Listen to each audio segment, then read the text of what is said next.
And we're live. Sorry, I had never checked my mic until about now. I think the levels are good. Let me just listen to audio real quick. Alright, I think we're good. Yes. Hi, good morning. It is Monday.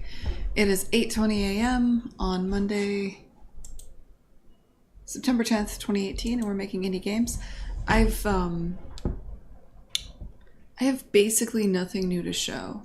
Last time I streamed, I was working on changing the control scheme a little bit for the trombone so that you could just click on a limb to change over to manipulating that limb. That went in. That had some bugs. I fixed those. Fixed a couple of other bugs throughout the week, but mostly I've been insanely busy. And because I got into the Left Field collection at EGX, this game is going to be shown at EGX. I think that's kind of like a PAX, but for the UK. I agreed to give a talk there, so I had to make a PowerPoint, and so I've been kind of my limited free time this week, which there wasn't much. I spent setting that up and getting that going. So yeah, for the actual game, there hasn't been much. What we're going to do today is still not work on the core of the game, actually. What we're going to do today is I need to basically make like a demo. So I'm going to be showing the game at EGX, which means people will be coming up and playing it, and we can't let people sit there and play the game for like 2 hours. We need to have a timer. I put a bit of thought into what I want, and I think I just want to, slap a 15-minute timer in so people can't play for more than that, and lock out some of the more unstable areas, like the boat level, the dance level, and the daily grind. And I think that'll be the base demo logic. That should be super fast. And then we will have a demo of our game. So I'm just gonna go right into it, I think. Let me make sure I'm plugged into Perforce.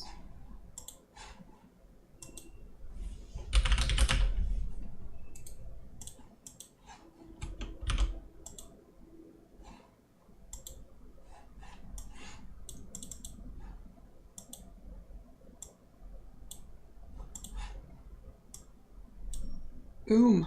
Alright, we're in Perforce. So, what are we doing here? Let's hide this shit.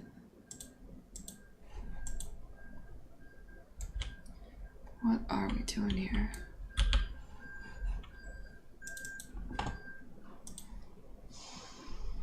Here's how we're gonna do this.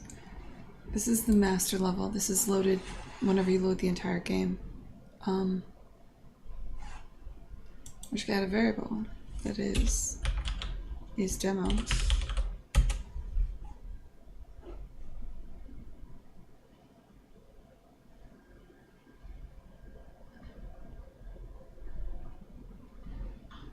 Right. And we'll control everything off this global variable.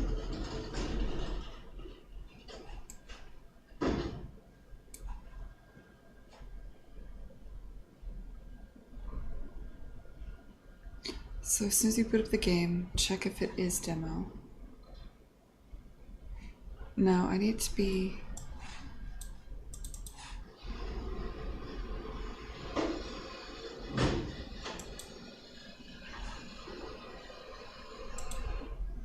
think about what I want here. I don't know if I want to make you watch the opening sequence.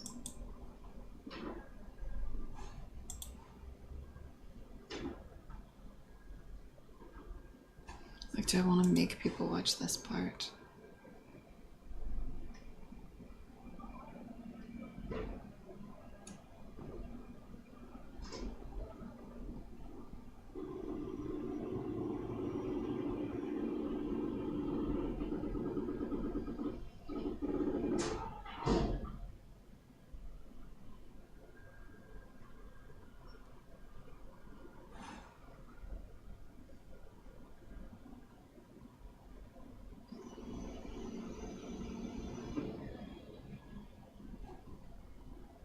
Yeah, I think that's the easiest way. So what'll happen is, as soon as somebody plays for 15 minutes, they'll get a thing that says, thank you for playing the demo. They'll hit OK, and it'll back out to this screen.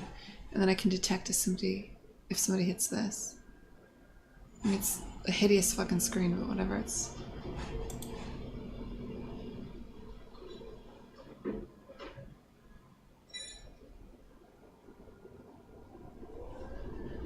It's fine.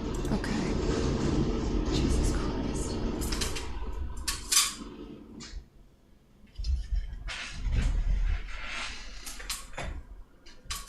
It's just the garbage truck.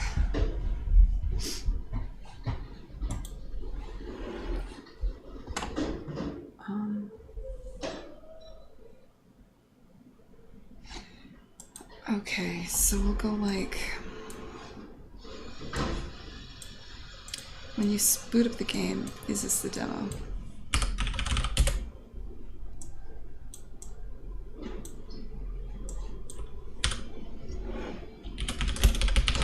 Oh, you can't see this, my bad. Alright, this is the master level when you start the game. This is the screen you guys see, right? Yeah, okay.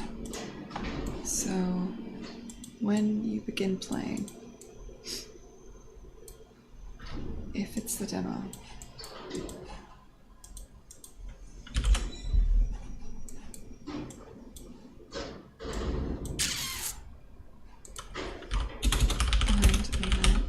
how about get game mode, cast game mode blueprint.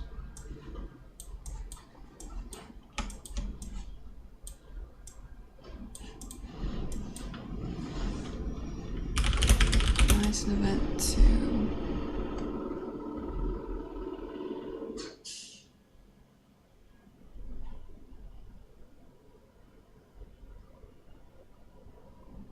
switch to level select from main menu. Whenever we do this, custom event, start demo, timer.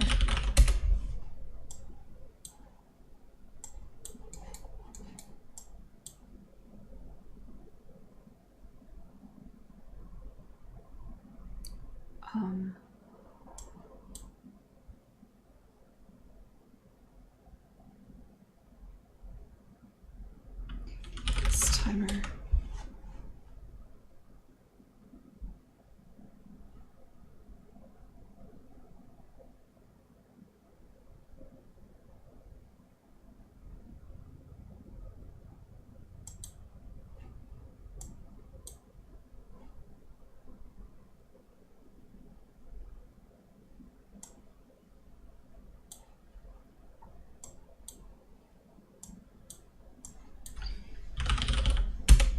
After, okay, demo over, demo timer.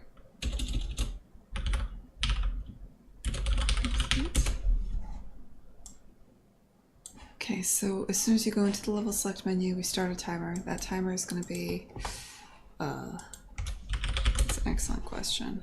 Let's go with like 900 seconds. What? Is that right?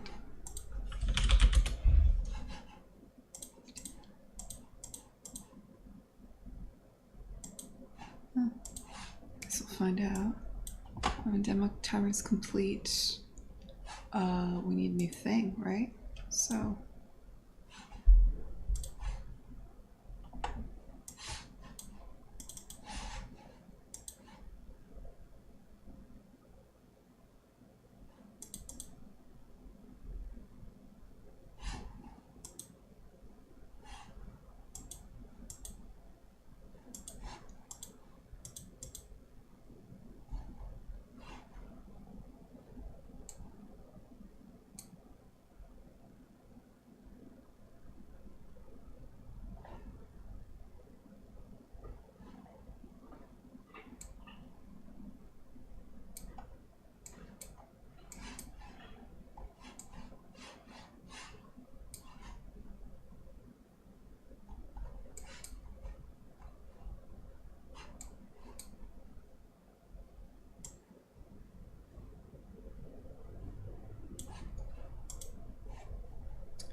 Maybe let's start with this one. Show me your designer.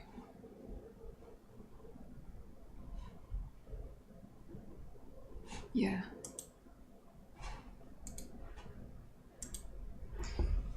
Demo complete. Message. Actually, maybe I could just use that.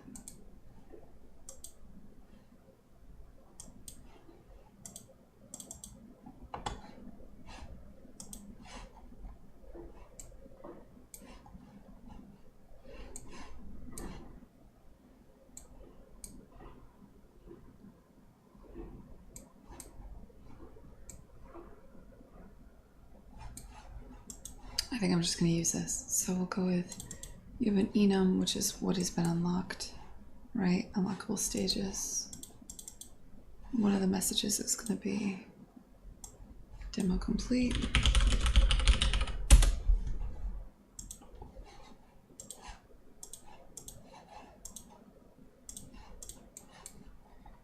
If the demo completes,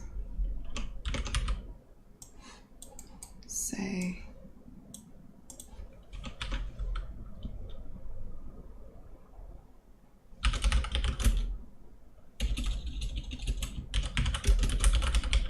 demo complete. Thank you for demoing.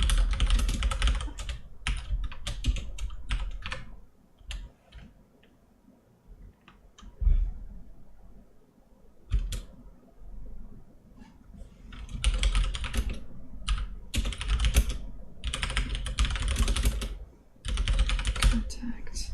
Thank you for demoing, Kine. Please send feedback to contact@kinegame.com.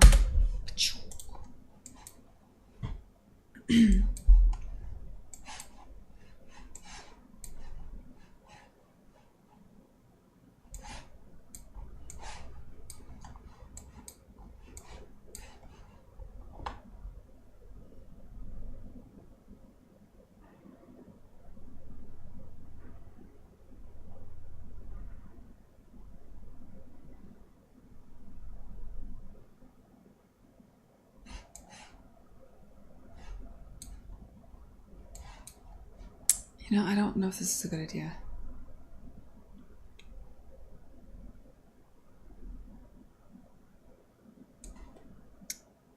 Because I need to bind something else to the continue button, something new.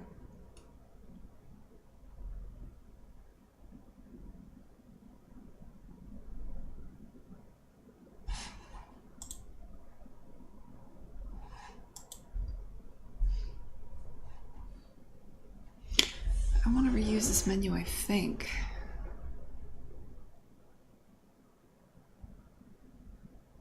No, maybe not.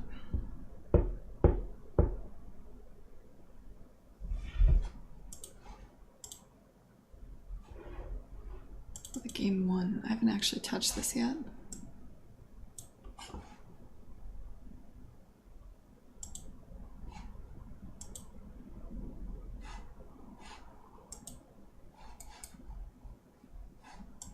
Okay, so his other widget.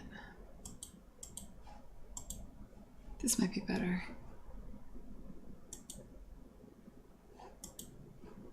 Okay, yeah, we're gonna undo what we did here. I don't like it. This will go away.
just don't know how I want to do this. I'm having second thoughts about the entire setup now.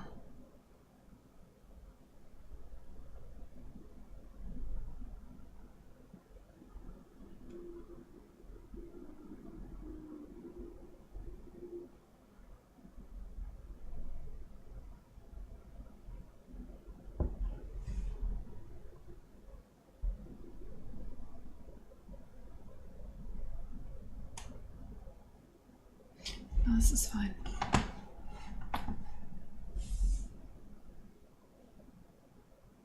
Yeah, this is probably an okay way to do this. Alright, so how about let's add a custom event. Set text.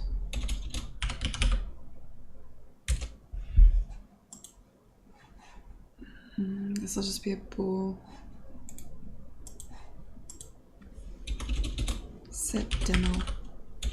Set text to demo ending.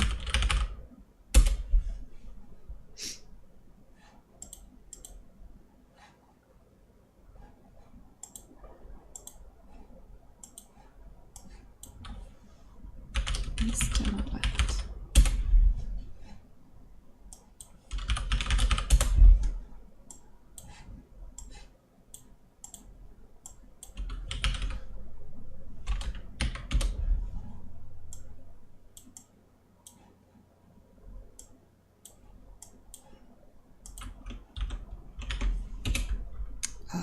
Thank you for playing the demo.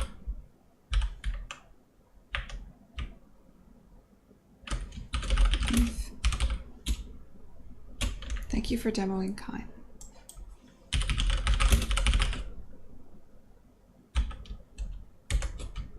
Please send feedback to contact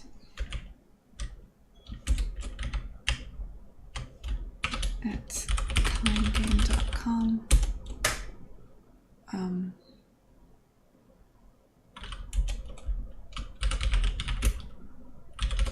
Please follow at Goldfish on Twitter. Just follow Goldfish on Twitter.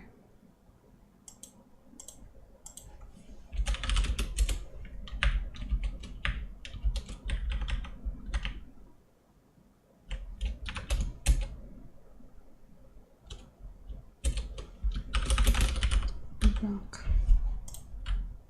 Why not?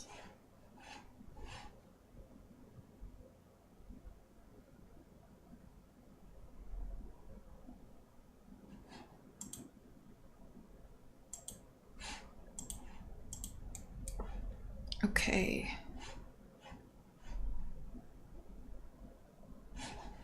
So set timer by event when the timer is complete.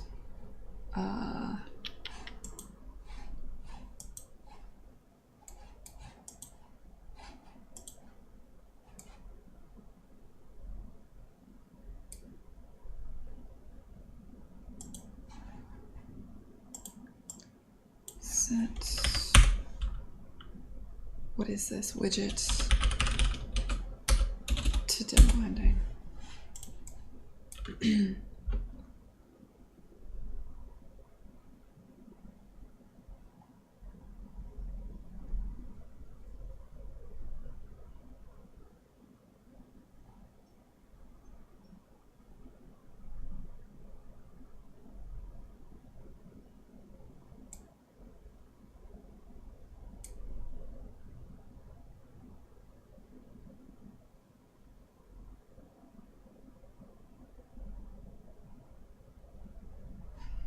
Alright, so this is using the old code path. This won't work with like the controller and stuff.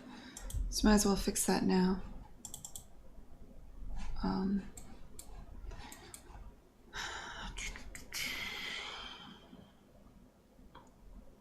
When constructed, find event to execute button. So on everything else, I obviously haven't touched like the little temp box that comes up when you win the game. No one's hit it yet, so it hasn't really been a big deal.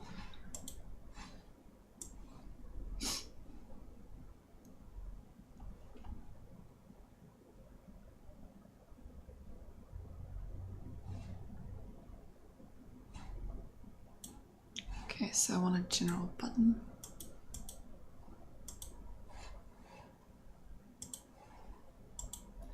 So this is the generic Unreal built-in button, but I created a blueprint button. I think I streamed that, called general button, and this will help me.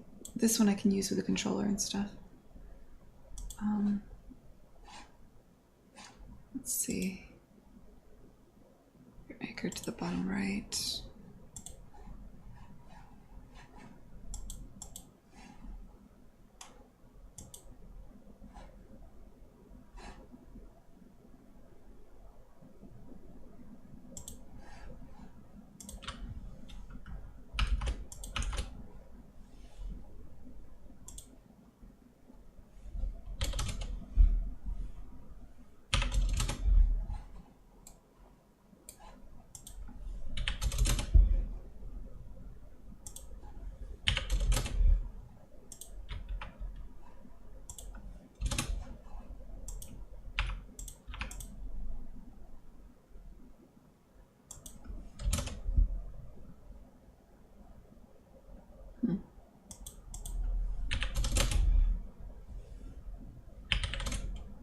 Just trying to do this the right way. Okay, so you're anchored to the bottom right. Now let's offset you by like the other way.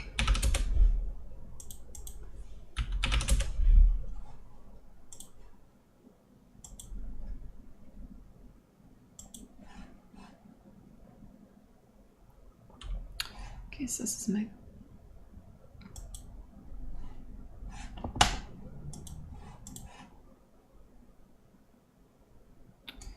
on construct.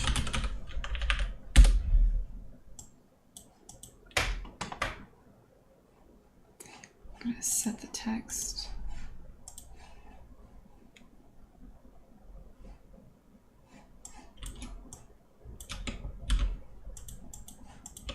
So by default, the button just says Do, Re, Mi, Fa, So.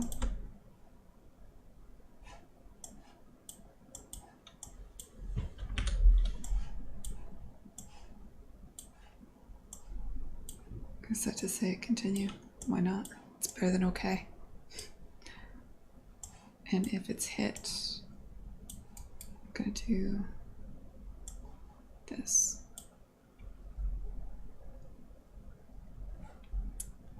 What else did I do over here?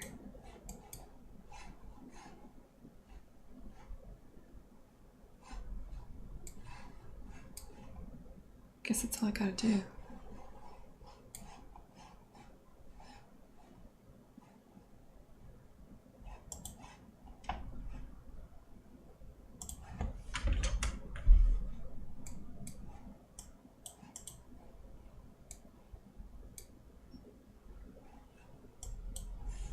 Okay. Now, if we're doing the demo ending, we're gonna hijack that. We're gonna do something else.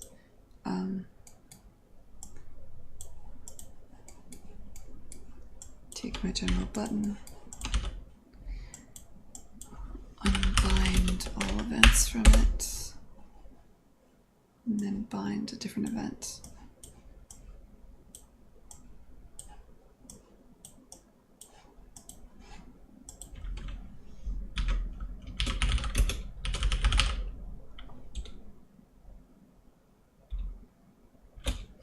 Continue after demo ends. Change the text in the button to just say reset.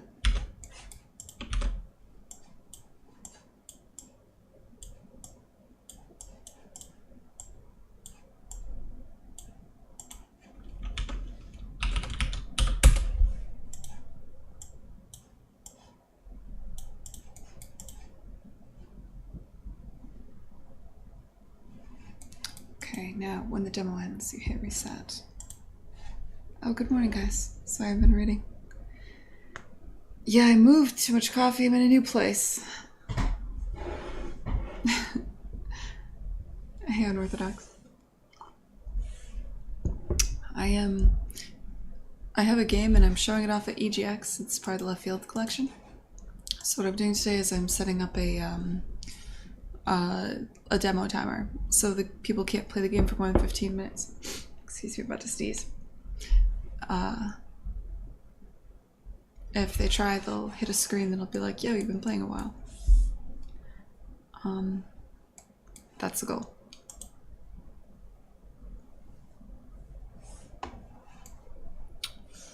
We will see.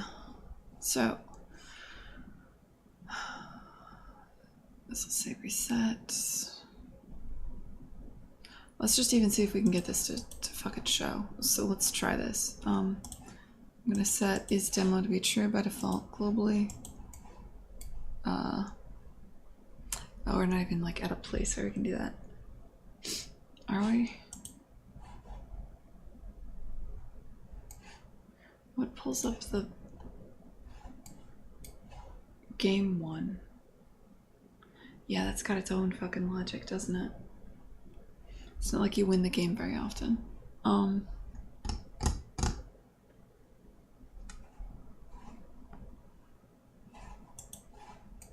Alright, lock out the player controller.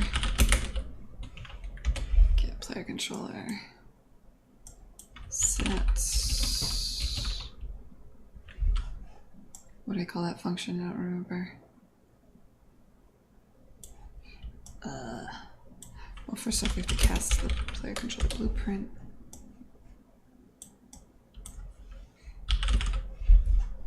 Suppress movement input. Also suppress camera input.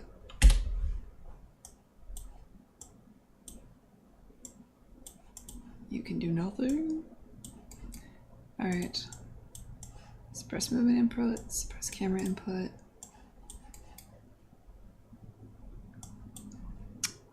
Slap something up into the HUD. Get, can I do that here?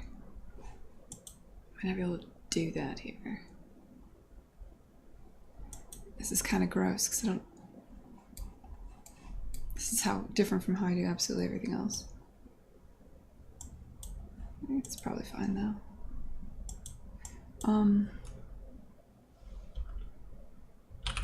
Widget. Create a widget. Game one. And then I think I have to take you and draw. How to make you visible. Create it. Add to viewport.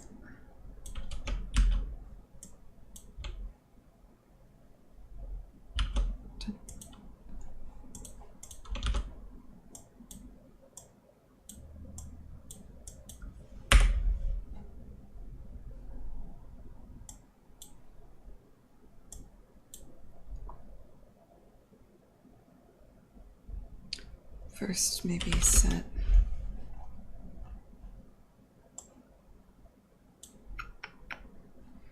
widget to demo ending, the demo end, then add it to the viewport.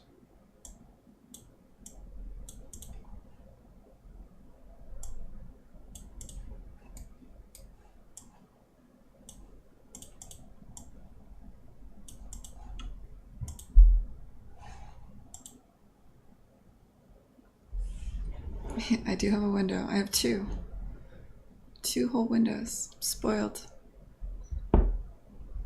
This is actually going to be really nice. Once I'm not living in boxes and my life isn't chaos and I can clean up around here, this place is going to be great. I'm excited about it. Why is this an error?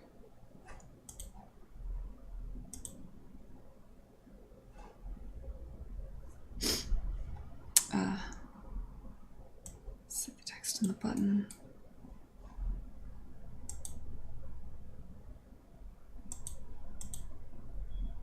It's all looking up. Plus it's nice and warm in the winter, I suspect. Like it's got good insulation compared to the basement. It's hard to type when your fingers are cold. Makes it very difficult to work. Kinda, yeah. It's actually a fucking standalone house, Wheeze.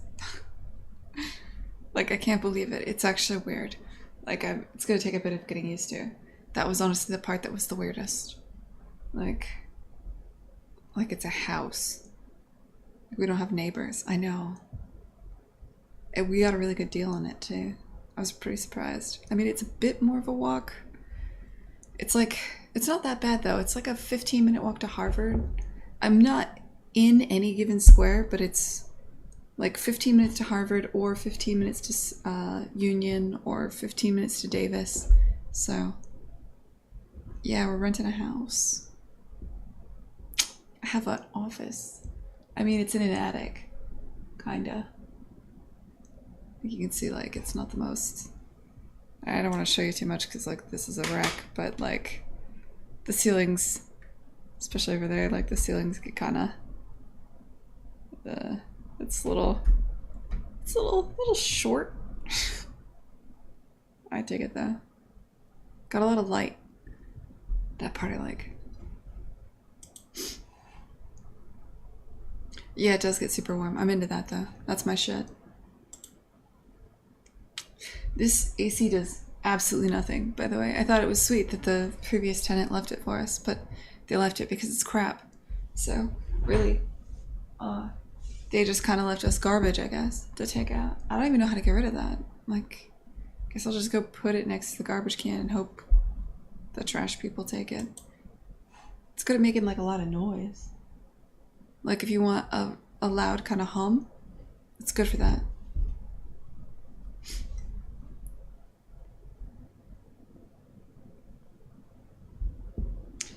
Yeah, it is usually super expensive. This is surprisingly not bad. I'm not sure how we got this. I get the sense the landlord, there's certain things around here where the property values are going up so quickly they just want to have someone safe like in the property living there. And the problem with you can have property near Harvard, and the schools and stuff, and the land will be going up in value, but your tenants are most likely going to wreck the place because it's a bunch of colleges, right? Like Cambridge is a college town. So sometimes if you're not a student and they're looking to sell pretty recently, they'll give you a deal if you seem like reasonable and like you're not gonna fucking trash the place. It's an interesting place to be a landlord. I think the landlords over near MIT, like on the other side of Cambridge, probably have a bit of an easier time.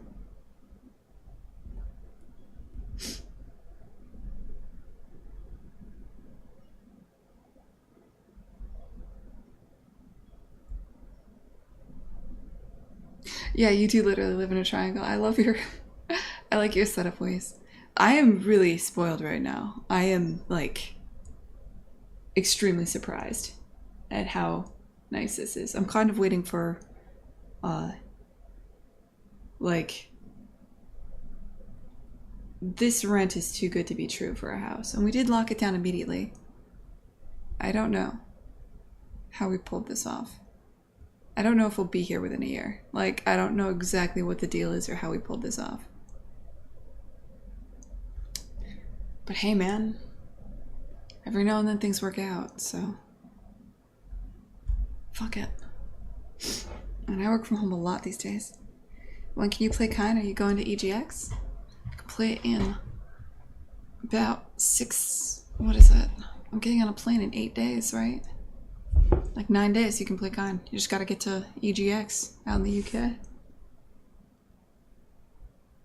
You can play a demo. You can play a demo for exactly 15 minutes. Let's test that. So, master game. Let's not... I don't want to do a 15-minute test. Let's test it after 30 seconds. I'm going to delete my saves. This is realistic. Where are we? Oh my god, all my recent folders have changed because they haven't been working. I've opened the editor every day to work on one game or the other or both for over a year. And then we moved, and for like 3 days I didn't open the editor, and it was weird. like, it felt weird getting back into it again. For like 2 days, and then I was in it. You're in Canada. Probably can't play Kine yet then, man. If you can get me free tickets to a show or some shit up in Canada, I'll bring it.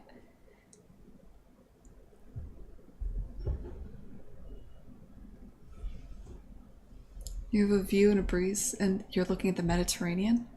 Shit, bitch, I'll trade. That sounds amazing.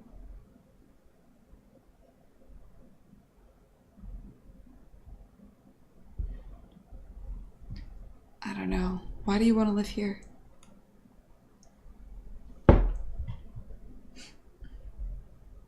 Hey, Coder guy.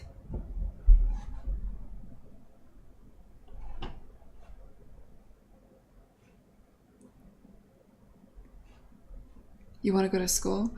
Oh, being able to afford an apartment and being able to afford a good school are two totally different things, my friend. I can't afford to go to Harvard. I can walk through their campus. I can get coffee near the students. That shit's expensive. Like, that's a different story, man. I mean, I guess they have free classes you can sit in. I don't know. I was deleting my save, that's right.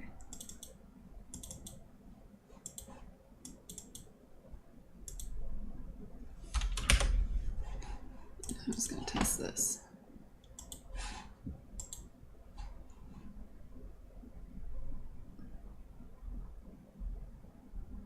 I've been taking online courses for Harvard. Yeah. It's difficult for me to talk about because the amount of debt students go into these days horrifies me. Like, I find it really scary. I think it's a terrible bubble in our country. I think it's unbelievable how much debt people are saddled with very early in their lives. It's one of those things where I feel like people tend to sell a dream. I mean, I don't mind it so much. Ironically, I don't mind it for Harvard because they have a track record of getting people jobs and things, but like, particularly things like the art institutes, a lot of stuff, especially in the games industry. I just feel like these for-profit schools are wrecking people's lives. All right, so here's a test. In 30 seconds, this should tell us we can't play anymore. I'll just let that go. I love my triangle. Man, I want to go to Iceland.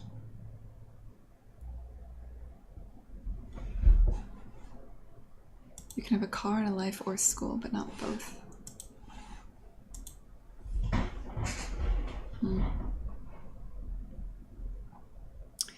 Yeah. There we go. Okay, well, there's 2 buttons. That's not ideal. It did pop up the right text.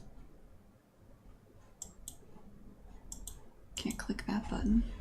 Alright, but it's kind of sort of working-ish. So let's do this.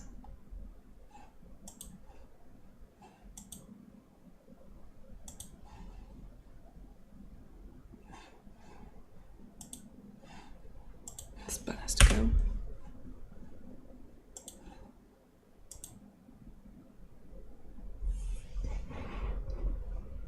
Yeah. Having a life is important. Iceland is super expensive. I feel like I've never lived in a place that wasn't super expensive. I'd like to give that a go at some point. There's a lot of conversations about people who live in like South Africa and stuff and how much cheaper the cost of living is and how much easier it is to run a studio there. And I mean, I don't know if I could be interested, like I'm not super interested in South Africa, but maybe Eastern Europe for a while. Might be kind of cool. I've always thought that'd be fun. Really, the one good thing about living in America is everywhere is cheaper. Like, to some degree, for the most part. You really can't, I lived in San Francisco, you really can't get much more expensive than that. So trying out somewhere cheaper would be like, it's basically the entire world. theoretically, there's supposed to be these opportunities that offset it, but I gotta say, like, unless you're interested in venture capital, unless you're going for it, I don't see the, as a business owner, I don't see the point of starting a business in San Francisco. I mean, there's something to being around technology, there's something to knowing what Google and Apple and these big players are up to, especially if you want to partner with them. That's a great way to make it. If you're good at networking, then it makes sense. But if you're not like a person that networks and you're not like looking for venture capital, I don't know what the appeal really is for a business, just from a cold, like, right thing to do for your company kind of standpoint. It's just so expensive.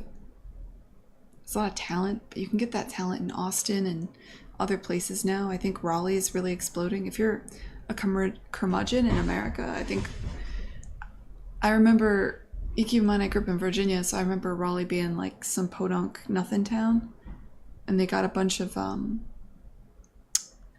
Epic was there, but Epic, like when I was a kid, I didn't give a shit about Epic. And like, what was big was the government contracts. They were cheaper than Virginia and the other places. They got a lot of like programmers working for the government. They became a kind of impressive tech hub. There's not a lot of art there. Not a lot of like a huge art community. I don't know. I just think San Francisco is so expensive. New York, haha. Good joke. Yeah, fair. New York's got some tech, got some venture capital, got some art. I don't know anybody that's happy in New York. You know? Like, I at least know people who are happy in San Francisco. There's some hope for joy there. You know what I mean? Like, everyone I know in New York is so miserable. And it could just be personal stuff, I don't know, but like, Jesus.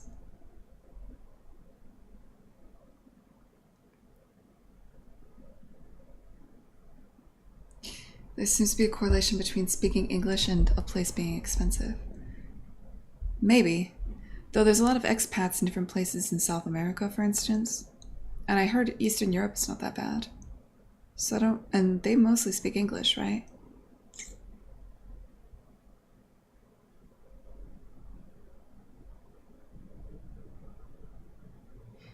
Yeah.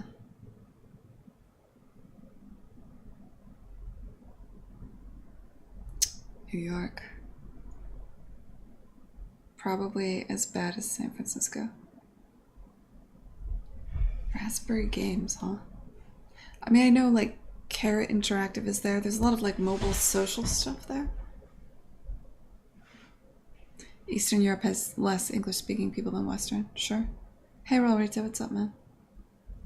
Hey Karopi.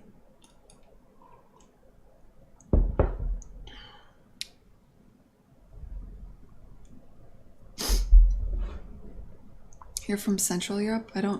What part of Europe would you consider that? Like, to pull up a map. I always think of it as Eastern or Western. I don't know what Central would be. Is that like closer to the Mediterranean? Is that what you mean?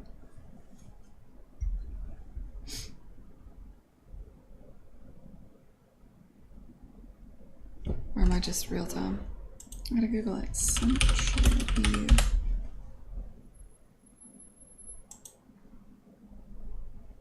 Okay. So like Germany, Poland, Czech, Austria. Yeah. Good food. That's not true. I like Mediterranean food. I just thought it'd be fun to visit Poland. I guess that's what I'm thinking when I think Eastern Europe, actually. Actual Eastern Europe is Ukraine, Romania. Oh shit.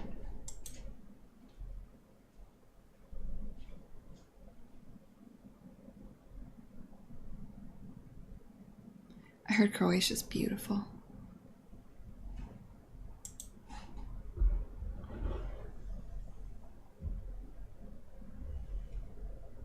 Luxembourg.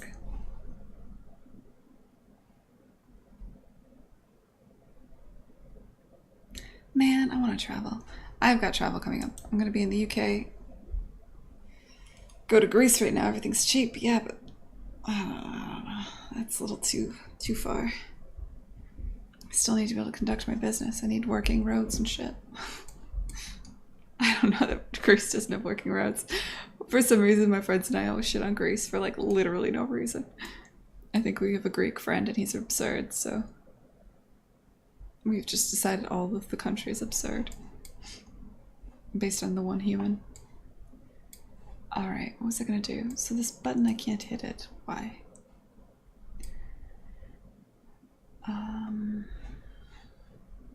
Why is this over here?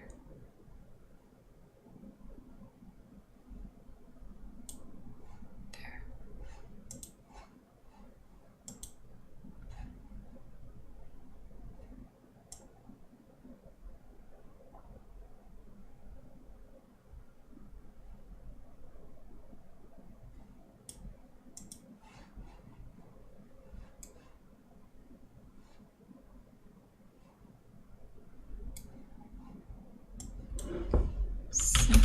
Keyboard focus. Focus. I don't actually know which one of these I need. I always just do both.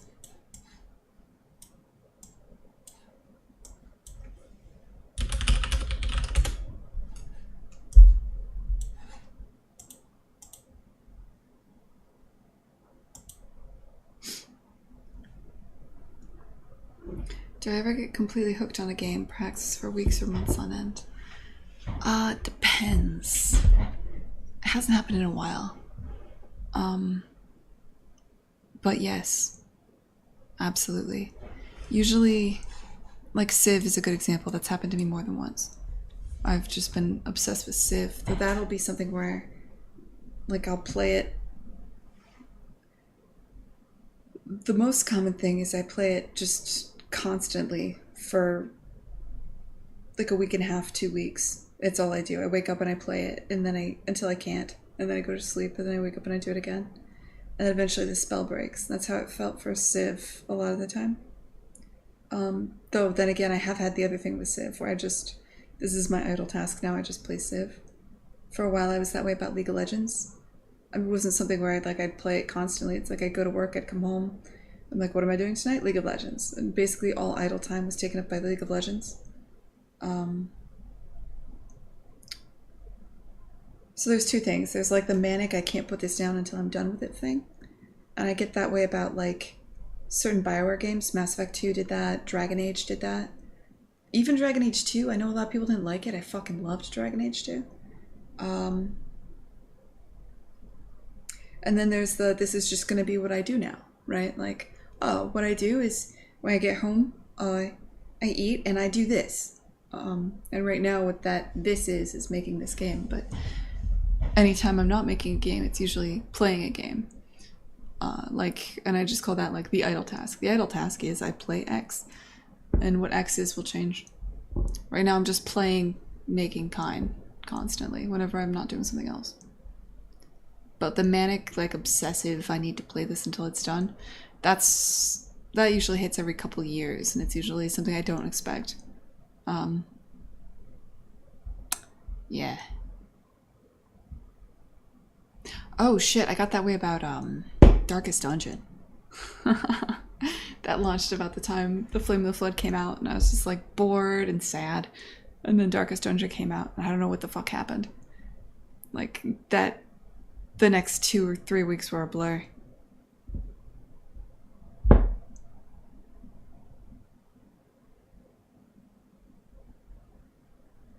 They are billions. Oxygen not included. That one didn't hook me. I think I got in way too early. I got in at the earliest beta and ruined it for myself. It becomes dangerous when the idle task is going to work. Maybe. This hasn't been work yet. There's a couple times this has been work because I need to get something done or like I've been mad about something. But this will become work very soon, I'm sure. I'm still having a lot of fun though.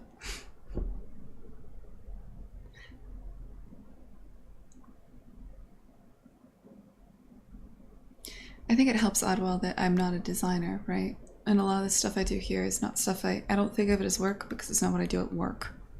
When I go to work, I've got like There's very specifically no keyframe animation in this game, up until very recently, because that's what I actually do.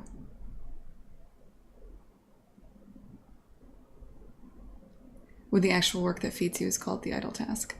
Yeah, that can get stressful.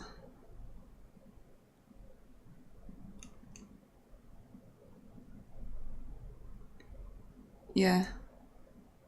You think that'd be bad? I'm not gonna lie, I fantasize about working on Kine full time, but you're right, it does become that thing where it's like, oh, the thing I love is also the thing that feeds me. Fuck it. And then you're in too deep. DA2 love. Oh, yeah.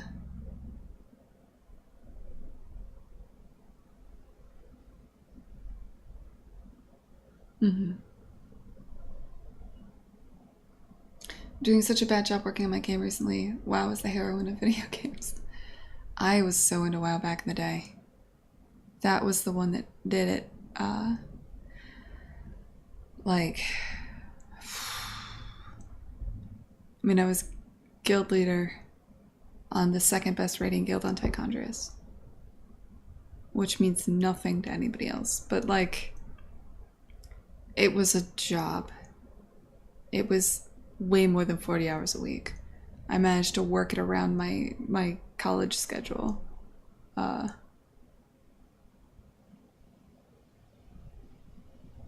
managing people, organizing raids, getting everybody to get their dailies done. It was unbelievable. Yeah, this is back in Vanilla and Burning Crusade.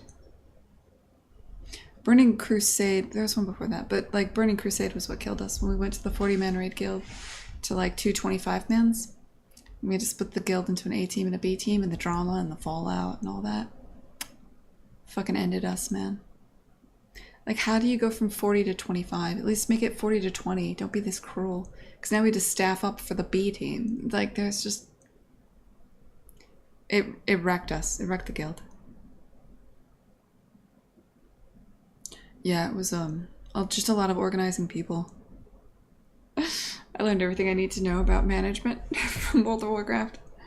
Oh, man. Because you're managing people who are like... We're all way too into it. We're... angry nerds. Nobody needs... You're not actually paying anyone. Like, you have no leverage. It's just... Oh, God. World of Warcraft back in the day. I'm still a little salty about it. Well, I mean, it fucked the guild. It wrecked everything. It's fine. Once I got over that and I was like, oh, this is what it's like to have a life again. I never had much of a life when I was a kid, so I guess I didn't really know that. In my last year of college, I was like, oh, I'm in college. I'm supposed to, like, drink and stuff. I think the other thing is I went to RIT, which is, like, I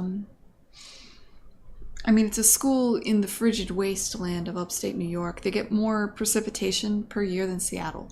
They get more precipitation than anywhere else in the country, and it's all in the form of snow. And you spend most of your time in like these underground tunnels going between classes and your dorm, and everybody is super kind of antisocial because it's a tech school. So you just live like mole people. It's very conducive to being extremely introverted and hanging out on the, like, this is where the people who, like, if you spend all of your time on 4chan and shit, this is where you probably went to school. This is where it's like if you're a basement dweller, but you need a degree. Like, that's how you end up at RIT.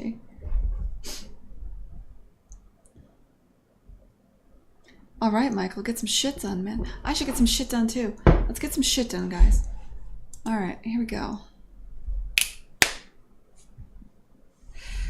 So, yeah. I guess what I'm going to get done is testing this, so I can wait. If I did this right in 30 seconds... That window should come up. Or sorry, yeah, 30 seconds from now. How did I go through that and appear normal? It's all a facade, Kine. Thank you, Unorthodox. I appreciate it. That's actually the single nicest thing you can do, is to wishlist the game. It helps me because Steam's algorithms care how many wishlists you have. Yeah, I moved last weekend. I've been super busy. The move was a lot of work. I don't even have that much shit. It's just like a lot of work. Okay. So the demo ends. Why can you not click the continue button? Fascinating. I don't even know how to begin debugging that.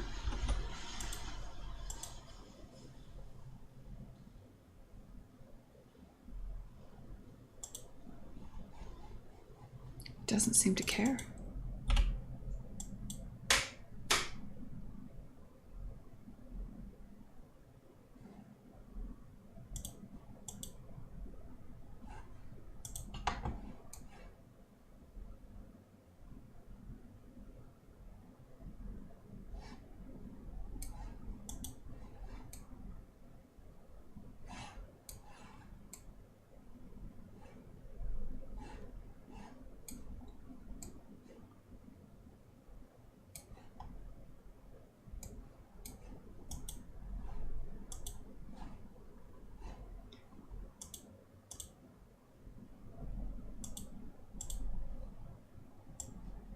Okay, maybe I need...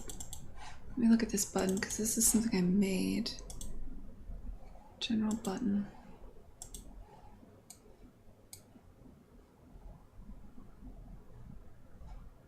Update the color.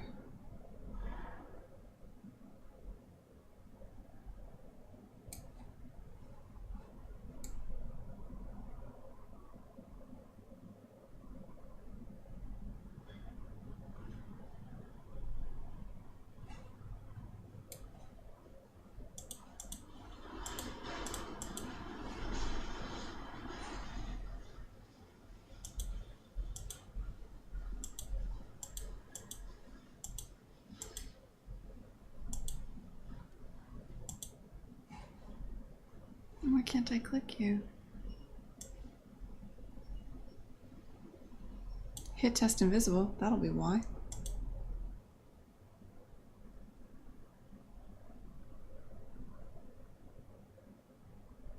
Visible. Okay, that solves that problem. I mean, not now, I have to restart it, but...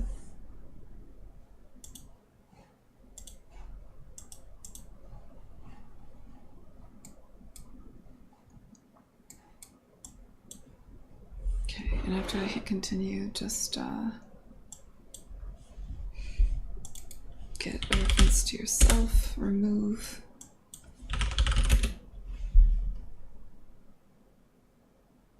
From parent. I hate that I can't just delete it. This is weird. I don't understand the UI stuff. Supposedly you remove it from the parent and then eventually the engine just cleans it out. I don't get it. But whatever. Remove from parent. What else do I gotta do here?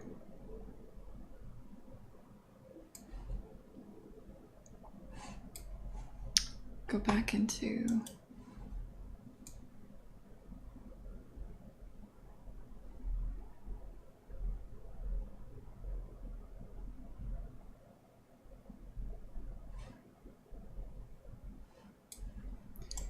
get the player controller.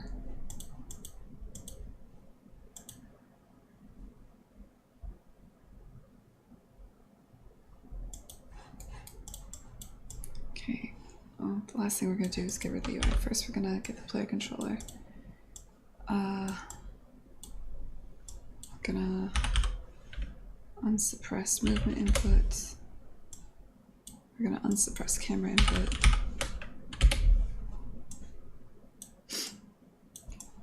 We're going to transition back to the main menu. How do I do that?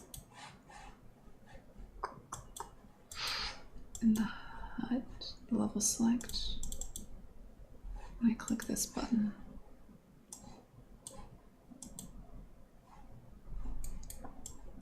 Game mode, UI level select main menu. May not be there though.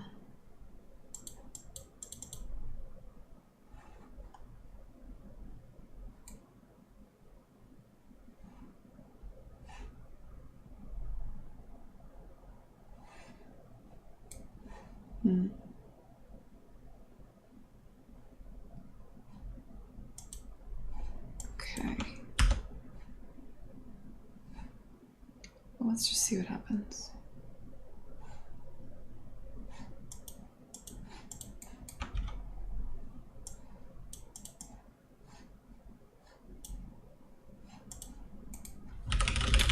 Get the game mode.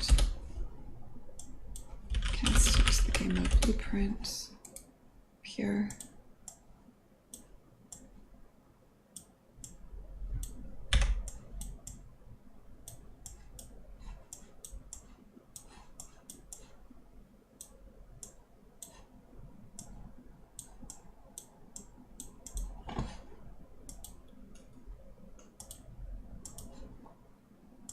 I'll see what happens.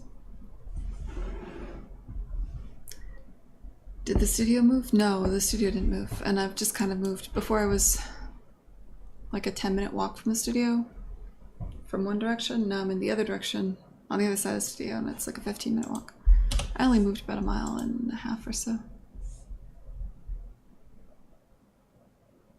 It's just like my boyfriend and I moved in together, so it's all the random shit. It's like, well, we lived together before, but it wasn't really permanent. So now you gotta do all this stuff that's like, we have 2 blenders. Which blender do we like? Let's fight about it. I was just kidding. I don't care if my blender's not as good. It's my blender. Why are we only keeping these other blenders? This is absurd. It's just like all the crap. Alright, the continue button works. And we're back to here. Okay, well that's not perfect.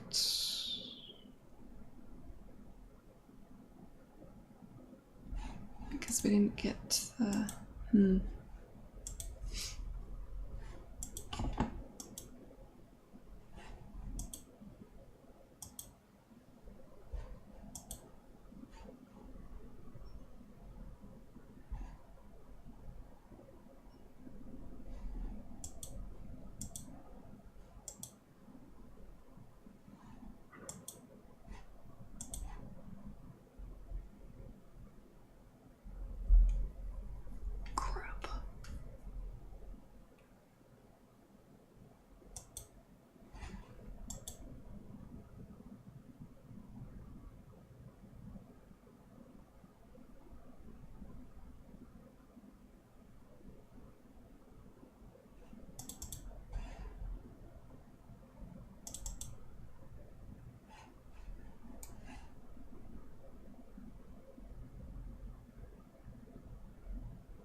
Why isn't this happening?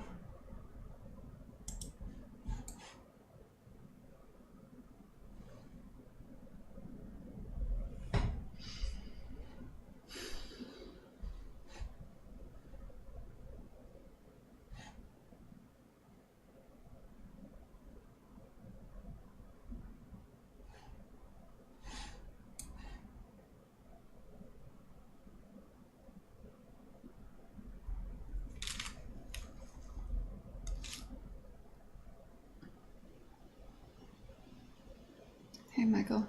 I'm glad you like the intro. Harry March. I watched a talk from the guy that did the animations from the game Overgrowth. Was that the game with the rabbit?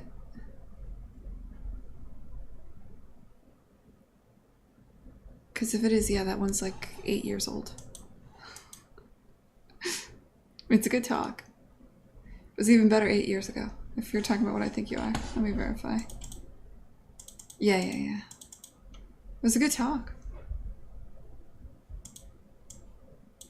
I like that, you know, that's classic.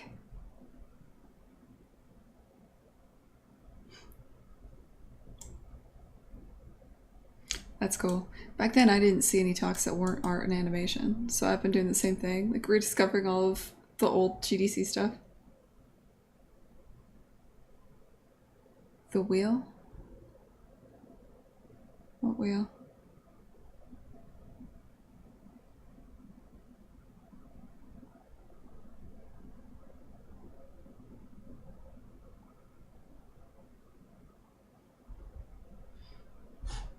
this is not working. I do hate the lag on Twitch. It makes everything take forever. Okay. Shit, I moved something and it wants me to check out 173 files. I'm not gonna do that.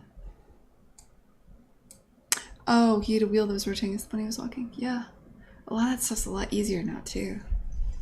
Like, time's moved on. There's, like, I don't know, that's the way of things, especially if you're in tech art. The stuff I showcase last year in 4 years will just be standard, and there'll be some new shit. You're just always gotta stay on the bleeding edge. It's one of the things I'm afraid of now. How? Well, there's a lot of easy ways to make the wheel rotate as you move. You just tie it to velocity. As velocity is changing, you manipulate the rotation, or you could tie it directly to the world space position, for instance. Like, off the top of my head, I can think of several ways to do it. Good morning, Belly Arms. Like, you have the ability to just manipulate skeletal controls now. Oh, never mind. I got it. Cool. But yeah, like, that's the whole point. You come up with something and it's a good idea and you're like, this is a more efficient, better way to do this. And you talk about it and people are like, that is. And then they implement it in their engines and stuff and it winds up in Unreal and Unity and then everybody's doing it. And then you gotta come up with the next thing, right? That's just sort of how it is. That's tech. So.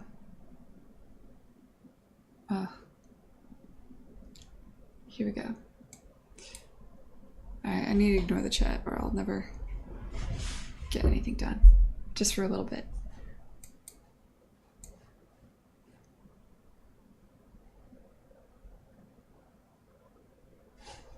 Okay, so I need you to go from any given menu to the main menu. I'm actually shocked this didn't work. It should have, right? I'm gonna add a breakpoint here and see why it didn't work.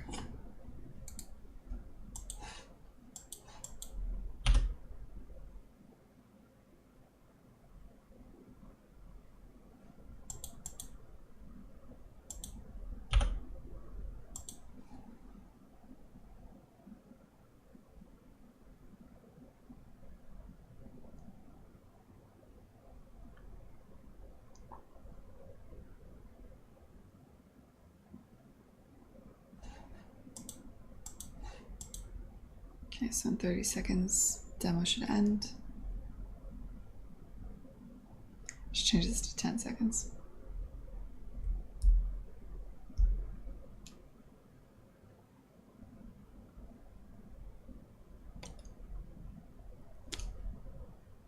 It's my own fault. Thank you for doing Kine. I continue.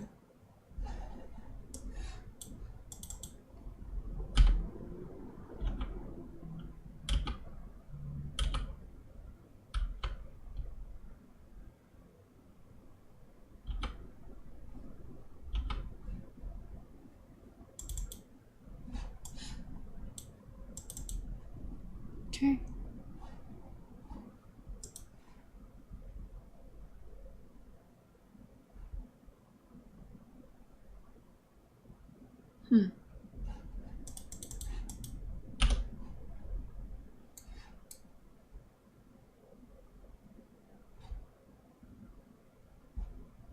Why did this not happen? Let's try something else here. Set a breakpoint here.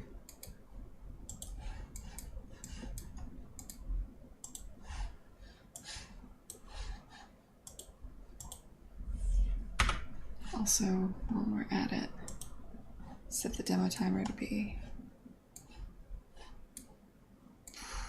5 seconds. You got 5 seconds, play Kine. You get no longer. You get it or you don't.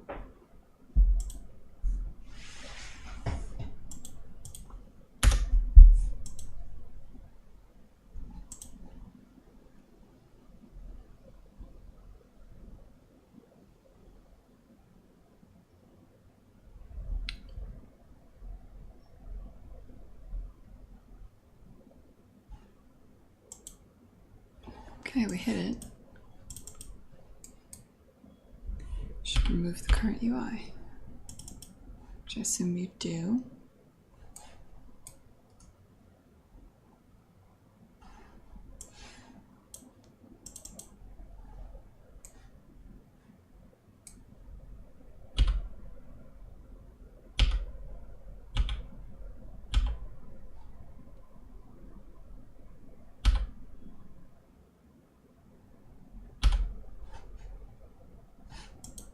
I don't get it.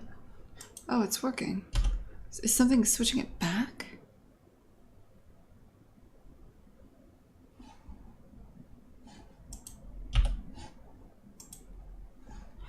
This is very confusing. Okay, so...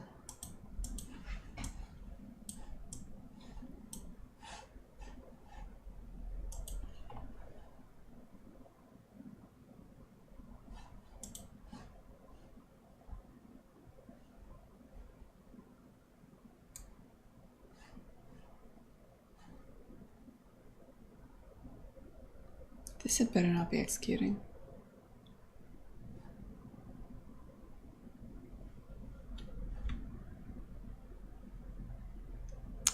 You know, just in case.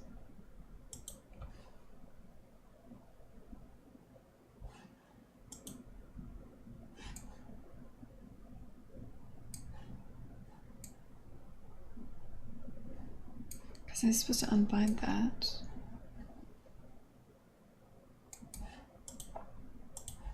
See if that just fixes it.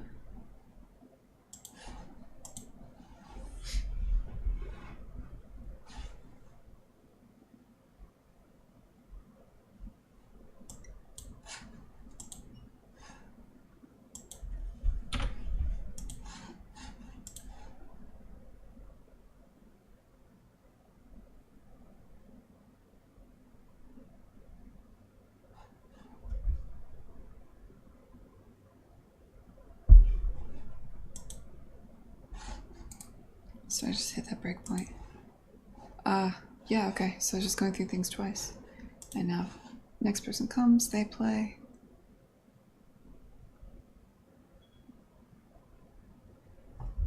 Two, 3, 4, 5. You're done. Reset. Okay. Well, it would be nicer if the screen didn't look like shit.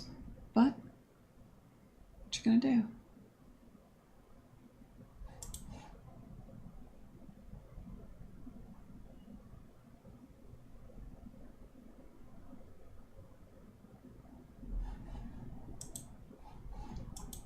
We now have a demo timer. Oh, sweet. What else do I want to do here? Well, let's set the demo timer to be 15 minutes. Let's go into the level select. If you are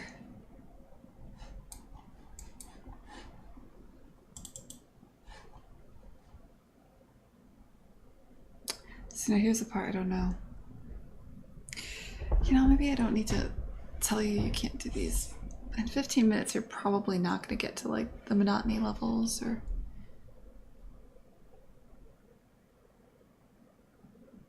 you're just not going to get that far in 15 minutes. That might be all I need to do.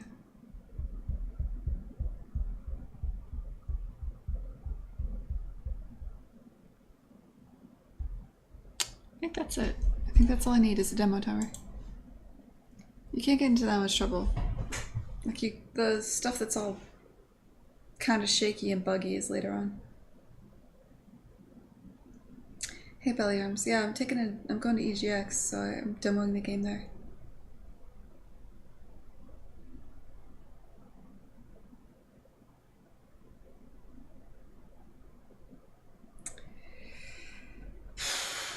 Okay, we have a timer. Now what? It's like a billion little things to do.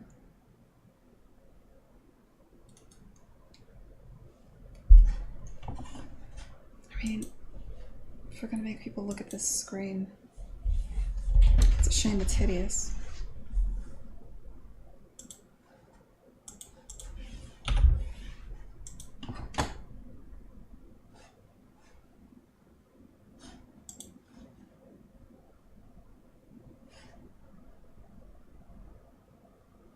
I don't know what I want the main menu flow to be like. Nobody likes this.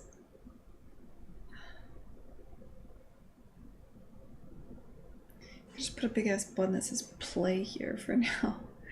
It does feel kind of stupid though.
I want to train you that if you click this,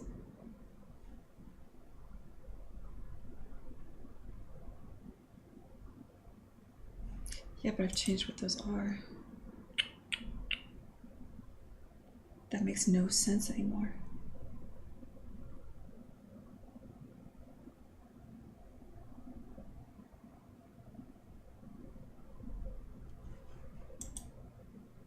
Like this whole element makes no fucking sense. Before it did, narratively. Oh shit.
I mean,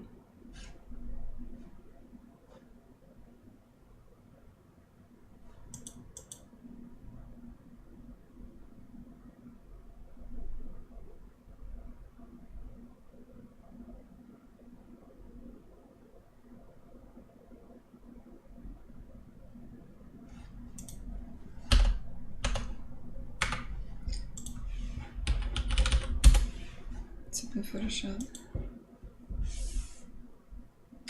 Yeah, this is just the opening screen. When you load in, it's where you set your options and different things. I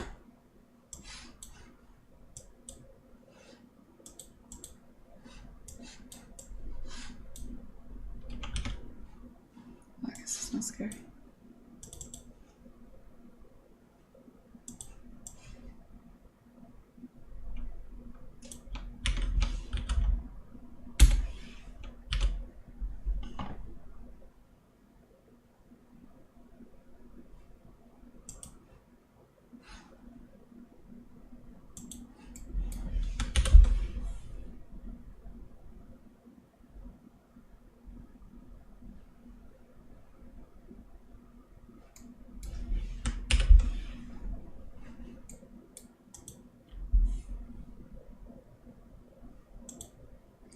thing is I'm not really super tied down to the UI yet either.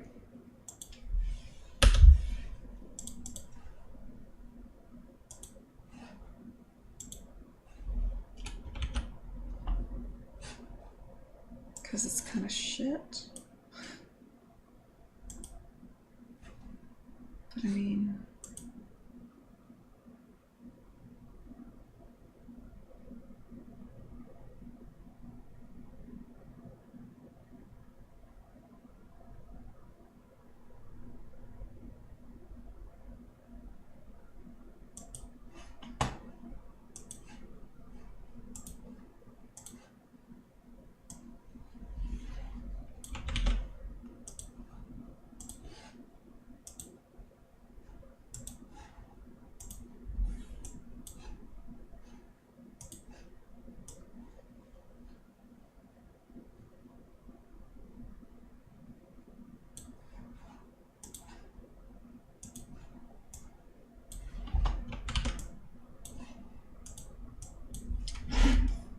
Check it out. I should use this. Cut off space. I gotta get used to it. Tablet. Alright.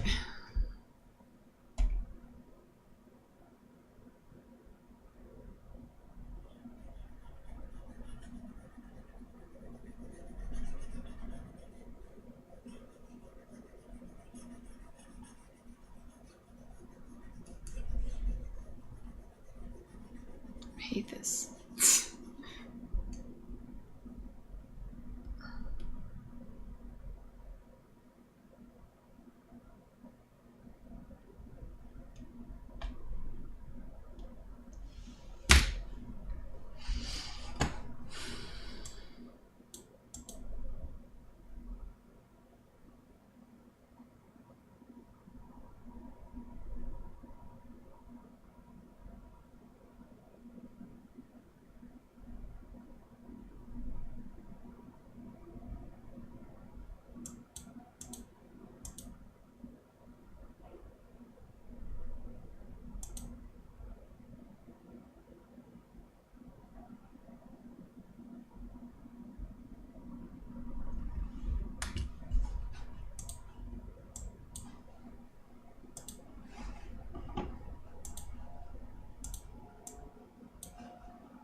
No.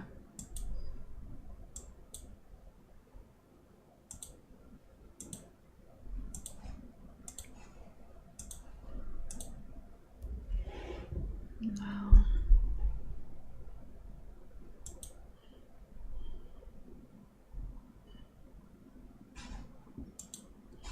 I don't know.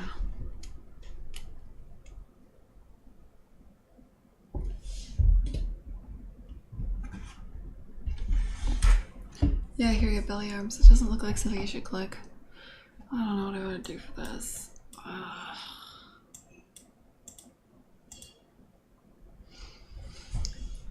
This made sense before with the old narrative and it tied into the beginning and the end of the game, but it's like totally different now. This whole opening sequence makes no sense. I don't really have an idea for what it should be. I mean, it could just be real basic. Just something that echoes the level select screen.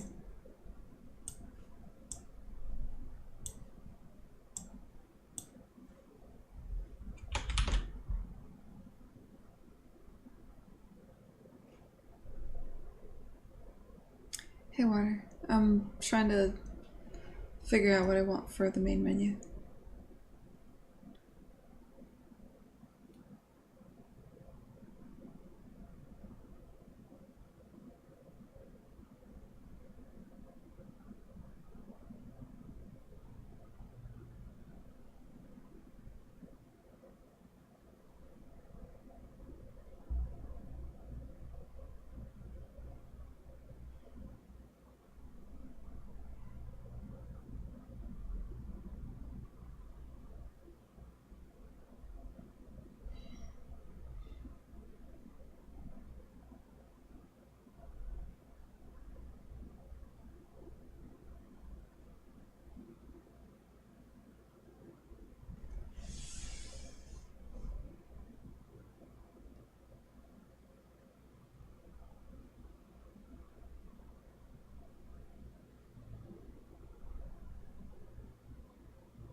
Oh, I'm familiar with that saying, belly arms. Don't worry about it. You can call me stupid if you want. I do it all the time. It's loud. I feel like I've set a precedent at this point. I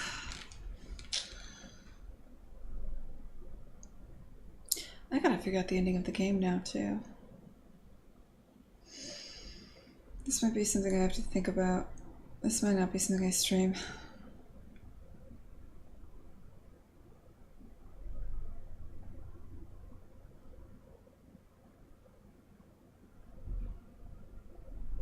Alright, so things I need to do.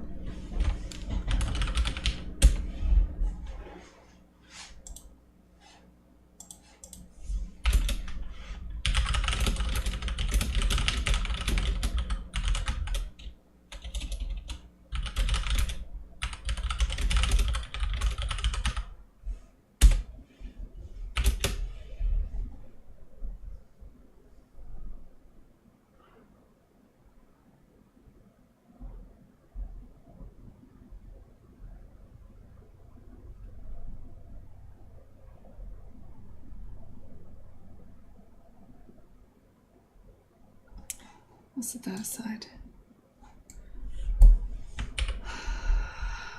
What's an easier task?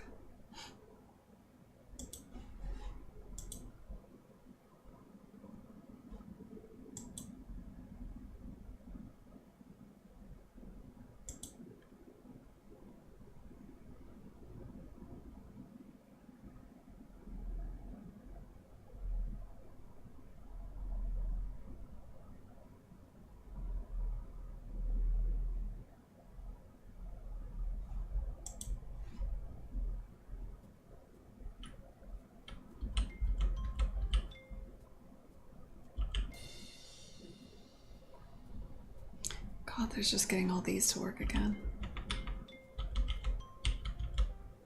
Getting this to look right.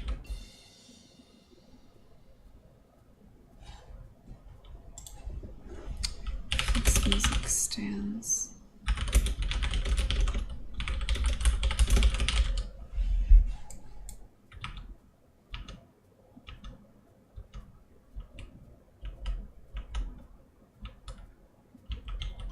There's things I've seen them for so long I don't even realize they're bugs anymore. You know what I mean?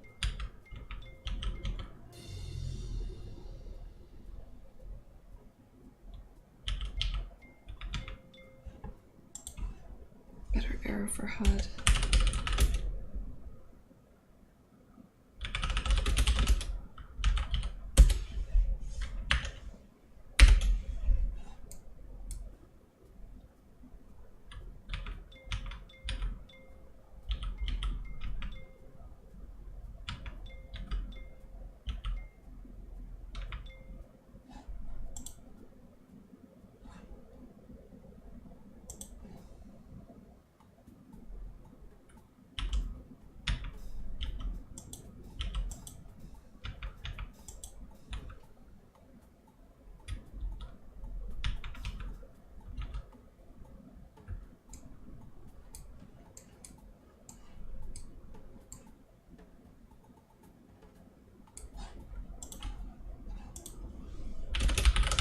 Lights don't lower when obstructing the camera.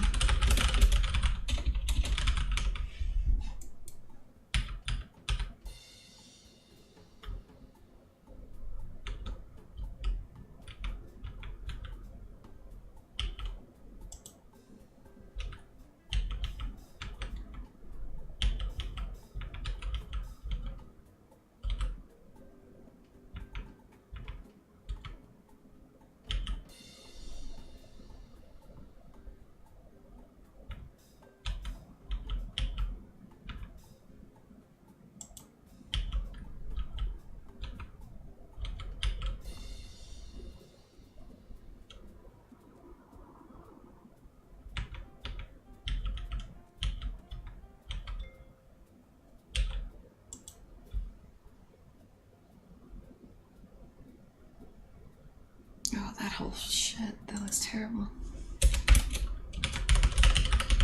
Accordion unlock, animation, and curtain. Effects.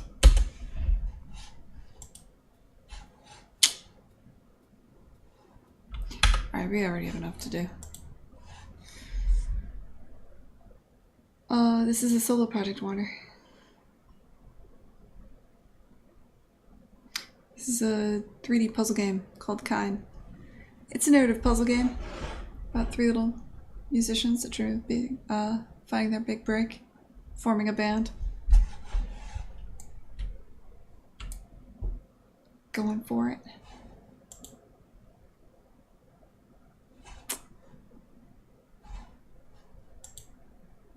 Oh my god, there's so much to do.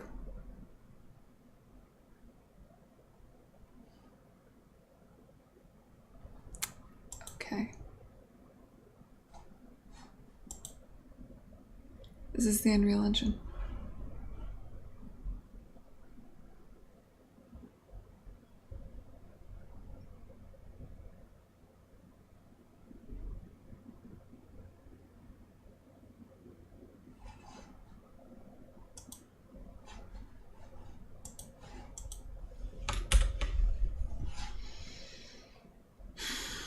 All right. Let's start with that animation. I'm an animator. We can't have the unlock look that bad. Let's film it. So now I'm looking at here.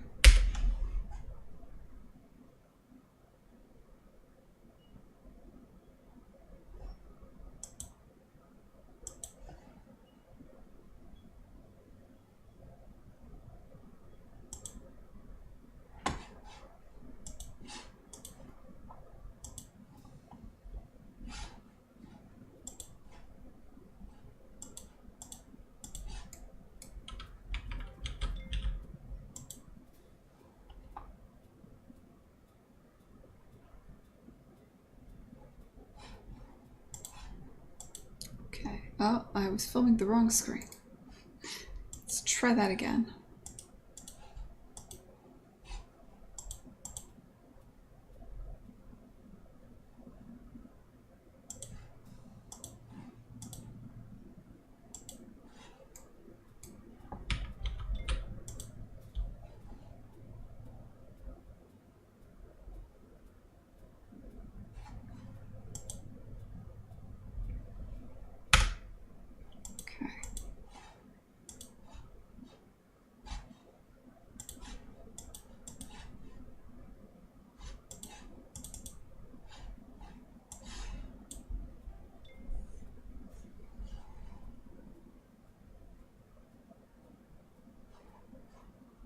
It's not terrible. She definitely can't be static at the end there.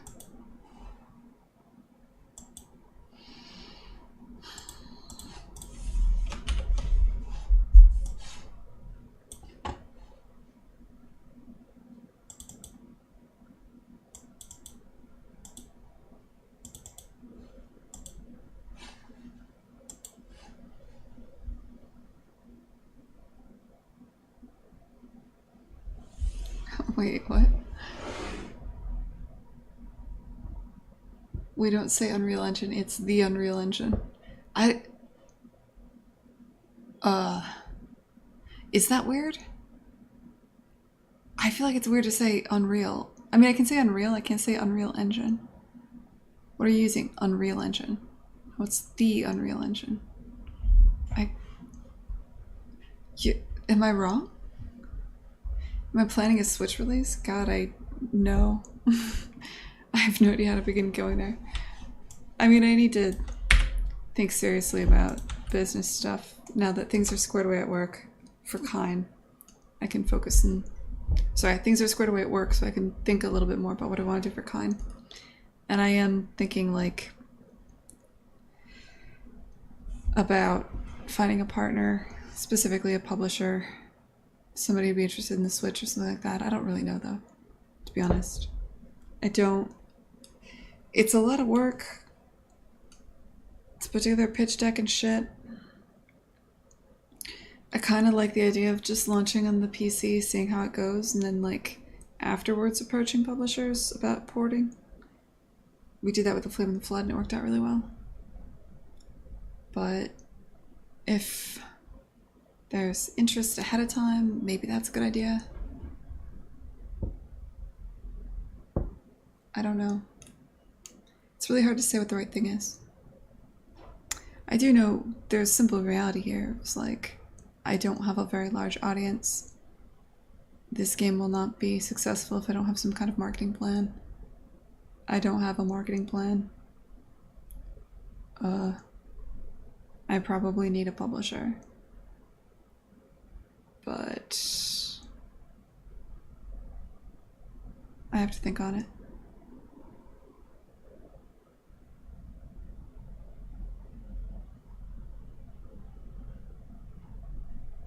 The thing is, I've had really good experiences with publishers, and I'm still kind of against it. There's just something more appealing about going solo. As far as, like, I don't know. I can't explain it. There's just something more appealing about being self-published. But it's stupid. Okay, so where's the part where you land?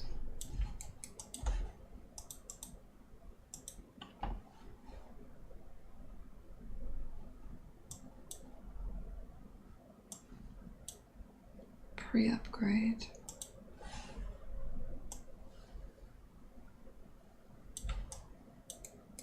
Oh dear. Okay.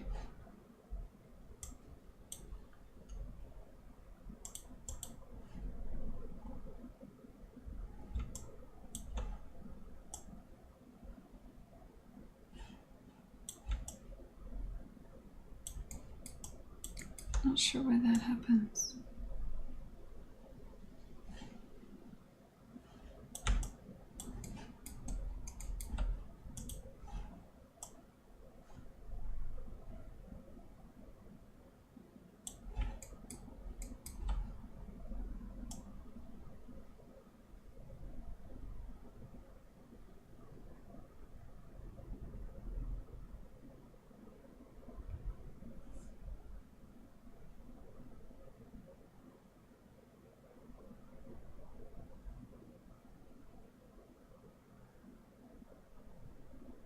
Thanks, Madam Hermit. I appreciate it.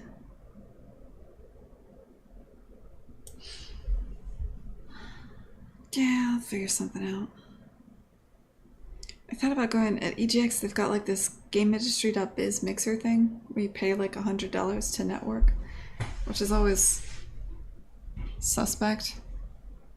Thought about doing it.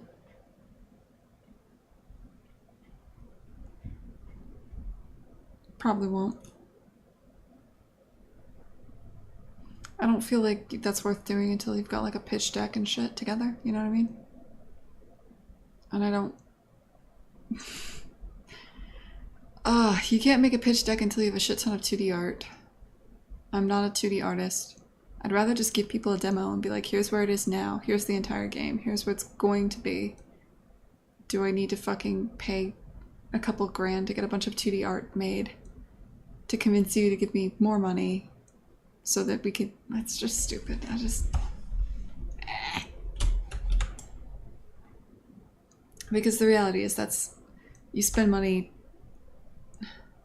Spend a lot of money and time and effort just to get those relationships so that you can get money and time and effort from them. I guess it's worthwhile, whatever.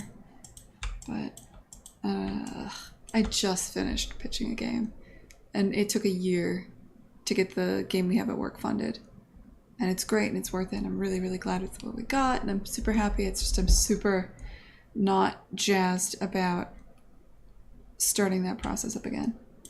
But that'll change. Just give me a bit to get over the last one and I'll start pitching this one too. It's adorable. It basically pitches itself. I mean, shit. Look at her. It's cute as shit. I love this game. It's the greatest game of all time.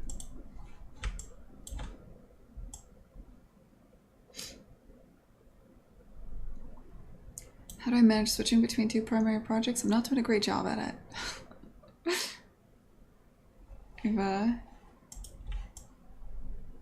It's a conversation I have with my business partners. Basically at work I've just become like, tell me exactly what you need and task me. And I will do it like a robot. Because I've got no creative shit left in me. I am so tired. That can't fly for very long. It's hard to explain. It is nice, because if I ever get frustrated on one, I'm usually really excited to work on the other. There was a bit of time when I was frustrated on Kine, so it does help a lot. It's really helpful to have two projects in a lot of ways, because... how do I put it?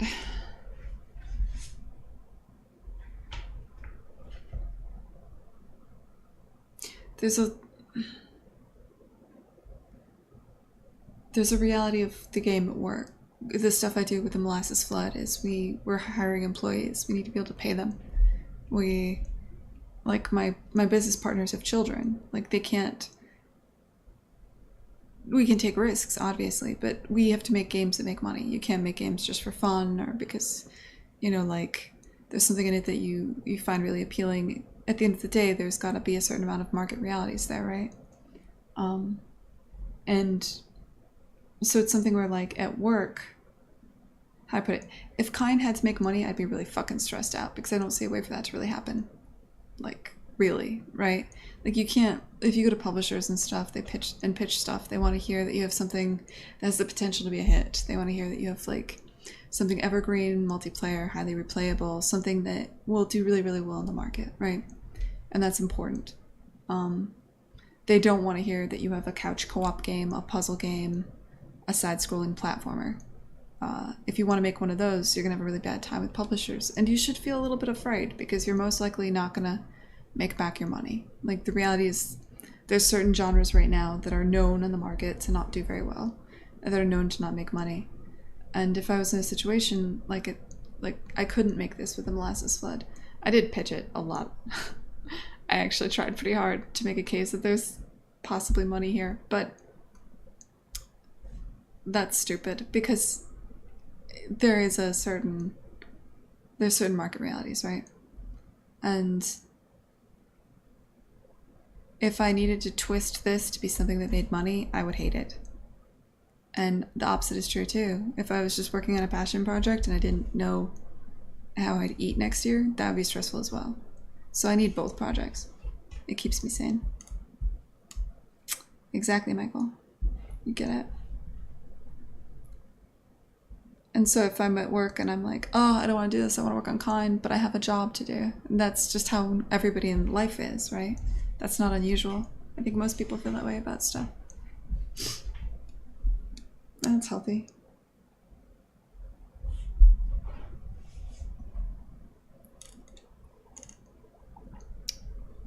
But there's the other side of it, that at work I shouldn't just be a studio worker like an ant in a farm. I am one of the co-founders.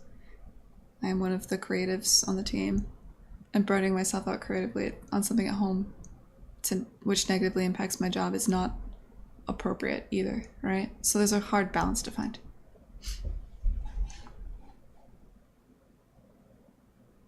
I'm making a 2D side-scroller as an indie project, and yeah, it's hard to find a good publisher to deal for it. Yeah. No shit. I mean, it's considered one of the more dead genres.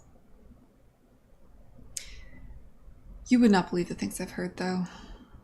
Just because something is accepted market reality right now doesn't mean it will be. I don't know, I could soapbox on this for a while.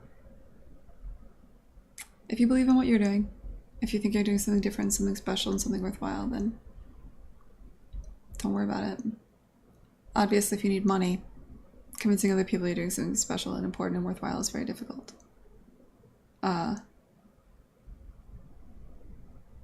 The way you'll probably do it is by spending a lot of money on art. Putting together a good pitch deck. There's more than one way to get money, I guess. I'm actually preparing a whole talk about this. I'm giving a talk at EGX on this kind of stuff. And I would argue the reason most people need publishers is not the money. Especially for indies who can kind of like bootstrap it or do everything themselves. I'd argue you need them for the marketing more than anything these days. Because you'll never punch above the noise. You'll never like the Flame of the Flood was we didn't do well financially until we had a publisher. And then once we had a publisher, we started getting into those like Steam weekend deals and we started getting included in bundles and shit, right? We just didn't have access to that. And we're pretty well known. Like, we're actually pretty connected. But we couldn't get like any of the weekend deals on Steam or any of those sales or any of those things. And that's important if you want to be successful financially. So it's one of those things where you give up 30% of your revenue to a publisher. That's like a standard. If you're going for just finishing funds towards the end, you give up 30% of your revenue, which sucks, but they make the pie of like the revenue is so much more that it's worthwhile most of the time if you have a good publisher.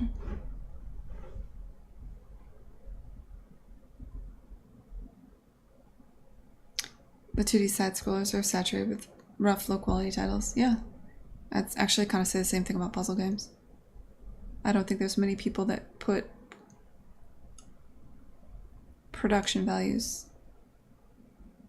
into indie games. And I mean, there's certain things like, okay, I've had this conversation so many fucking times. So like, specifically with grid-based games, if you talk to any indie that's commercial, they'll tell you their least successful product was usually the grid-based puzzle-y kind of game they made. Like, if you look at Clay, their least successful game out of all of them was Invisible Ink. If you look at, like Banner Saga had a rough time. I liked Banner Saga a lot. I wish it didn't. And to be fair, Invisible Ink was my favorite thing Clay did. If you look at Dan Cook and the stuff he does, he just released Alpha Bears too. He's an incredibly smart businessman and a good designer. I really loved Road Not Taken. It was my favorite game of his. I had never heard the term Sokoban before. I didn't realize it was a Sokoban, but that's basically what he made. He made like a procedurally generated Sokoban game with a light narrative RPG elements, and if anyone was gonna, like, if you sat down and you're like, I want to make a Sokoban game that also makes money, you would do exactly what he did. He did it perfectly. Proc gen, light narrative elements, cute art style, and it was probably one of his less successful titles. That's why I've had this conversation a lot, because I did pitch Kine at work a couple times. And grid-based puzzle games specifically don't do well in the market, according to modern indies. Comparatively. Fucking nothing does well in the market, though. So fuck it. Oh, this game's adorable. I'm having a good time. I don't feel like I have to justify this to you. You're my fucking Twitch channel. Your game is grid-based. Well, I think the argument now, if I was going to go back and pitch again, was, yeah, I don't really have an argument.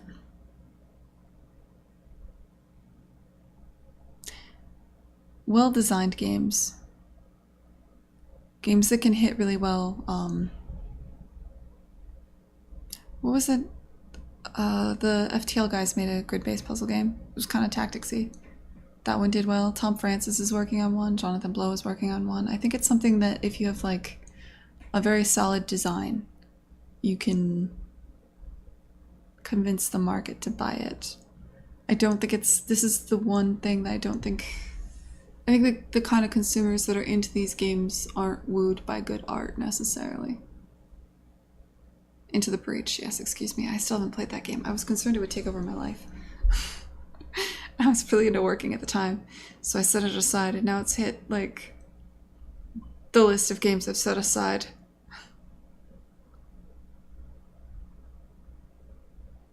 I know. I've heard. Dude, that game, it's like somebody sat down and wrote down, like, I'm gonna make a game exactly for Gwen. What does she like? Oh, that's not true. I don't really like the pixel art style. I don't really like mech kinda. I don't know. If it was really just made for me, I would have played it already. I do love me some tactics games, though. Like, I've played every Disgaea multiple times. I fucking love Disgaea. If you can get over the anime art style and the bullshit story. Or the, yeah, I thought Banner Saga was good. I wish they went a little bit deeper into the mechanics. I miss the old school tactics games when you could, like, you were fighting in patterns and shapes and shit. It wasn't just hit something on the tile next to you. And I thought their shadow mechanic was good. Like, they've got some strategy there, but there's not, like, deep strategy in Banner Saga in the way I was hoping. Because Banner Saga, I thought, would hit it for me. And it was good. You think Into the Breach is more of a puzzle game than a tactics game? Why do you have to draw the line, Tom Farrell?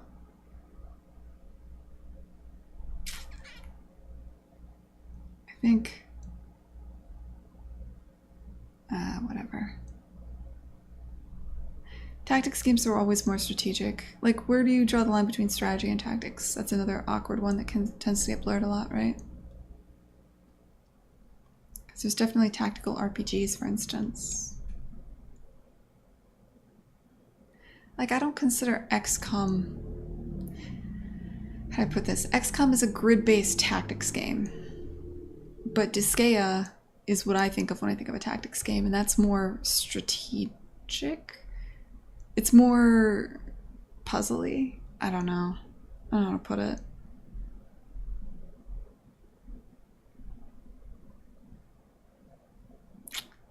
It's less randomization. I can't explain why I like Disgaea so much more than XCOM. It feels like your positioning matters so much more. Your setup matters more. The fact that you have to memorize, like, this person attacks in a star pattern, this person attacks anywhere only 4 tiles away and only within a, you know, a 3x3 grid and that sort of thing. Like, I fucking love that about that. Low micromanagement and no randomization.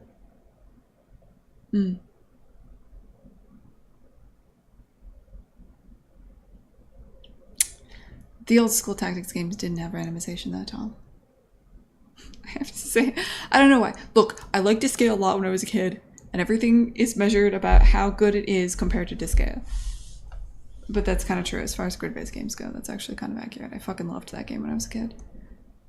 Like, I have deep nostalgia for that game. They've basically released the same game over and over and over, and I've just given them $60 every time they do it. They literally, like, the newest Disgaea still has the same items and the same item descriptions as the original Disgaea. The nostalgia is so strong. Like, I just fucking loved that game when I was a kid. Like the itch. That's a mood.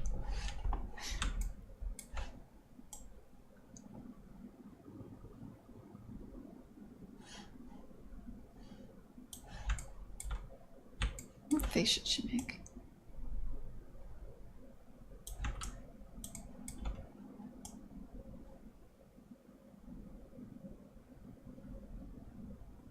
The important thing is the landing.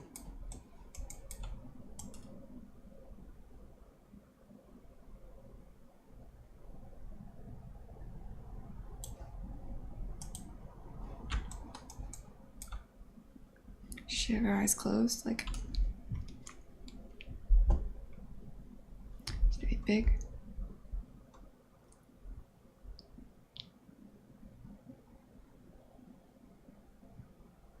She's falling and she's happy about it. What do we do?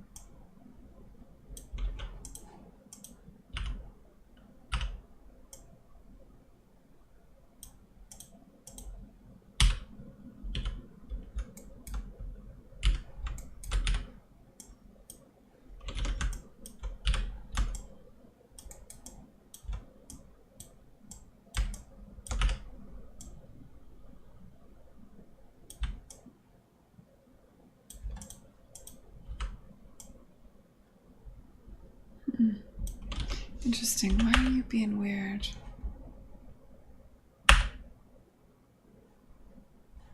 Is there something? You waited weird?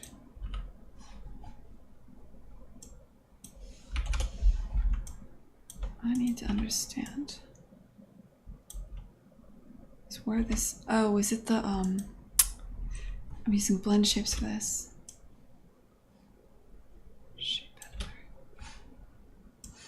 Yeah, she's got some random ass facial expressions right now. Okay. How do I...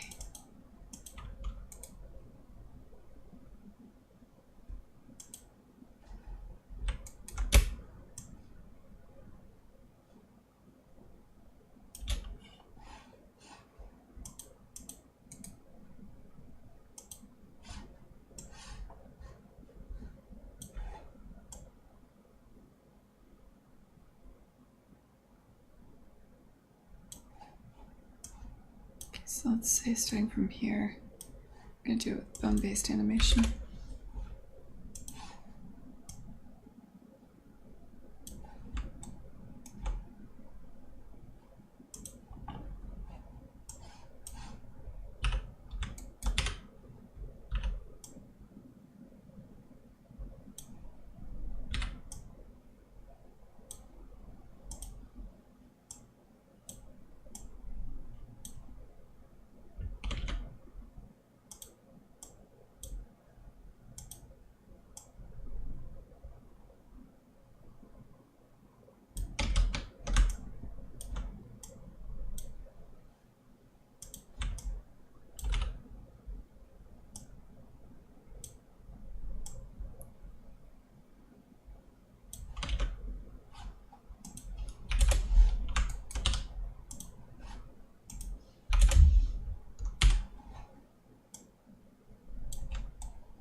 was perusing upcoming games list on Steam for a lark, and like 60 pages in, I passed Kine.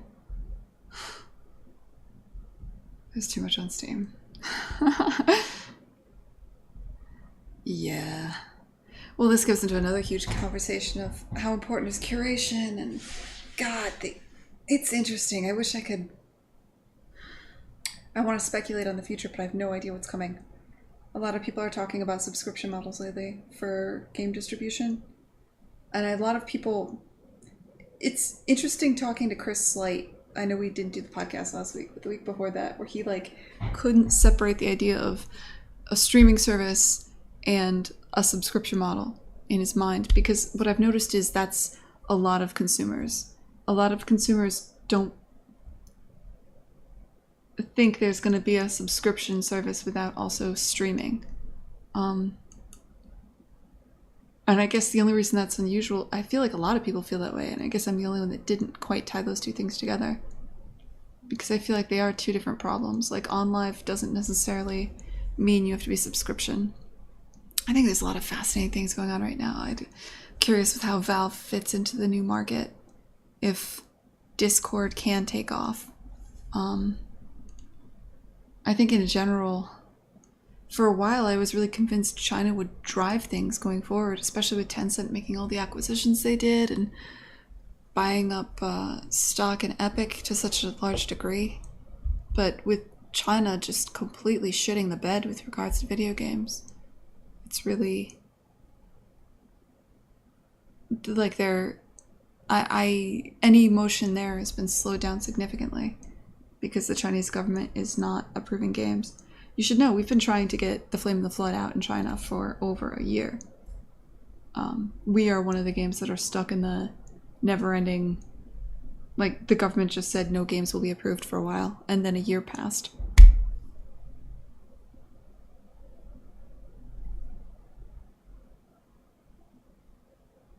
Kine definitely looks better than the stuff I was looking for. Sweet.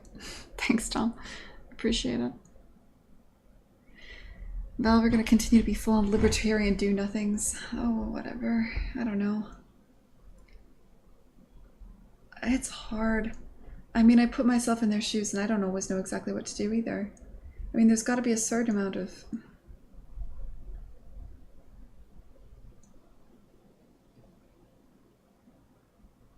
It's easy to have a conversation in a vacuum about how one specific game should be outlawed and one shouldn't. And it's difficult to know where to draw the line for everything. And you could have a body that's in charge of curating, but that gets expensive when you look at just how many games are on Steam.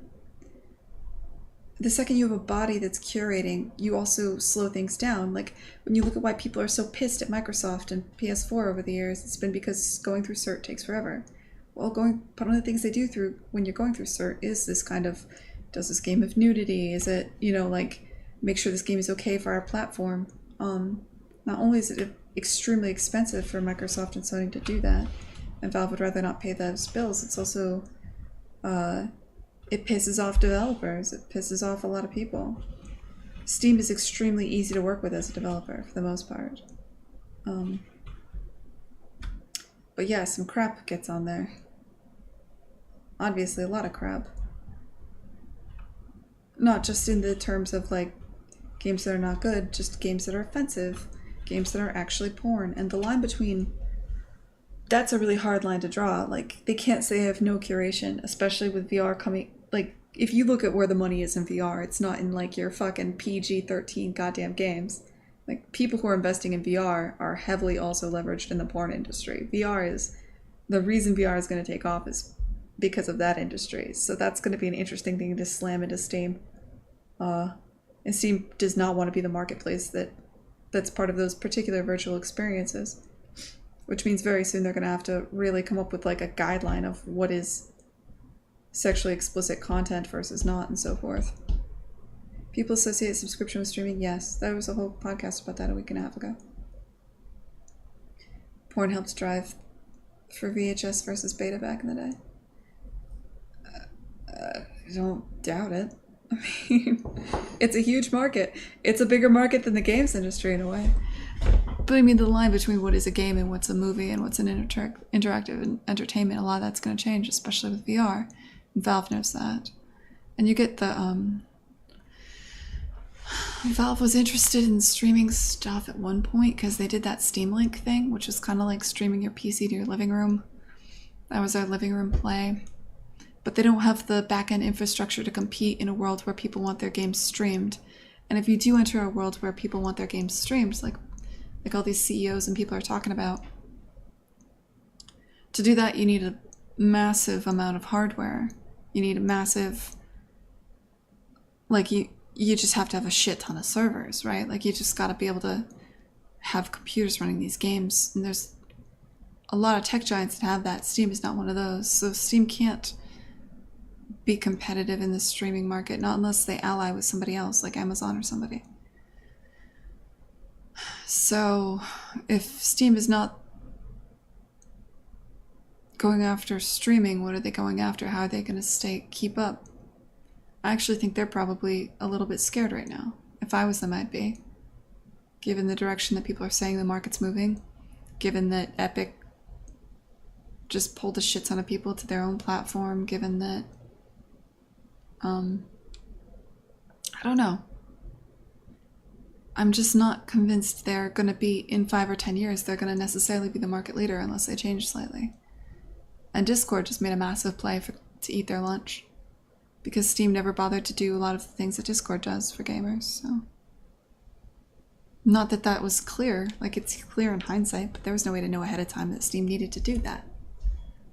I don't envy anybody here. Like it's not easy to know what to do in a market like this.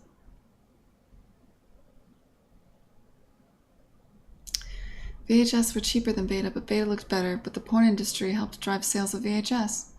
Okay. Beta was still heavily used in the news studios. Huh.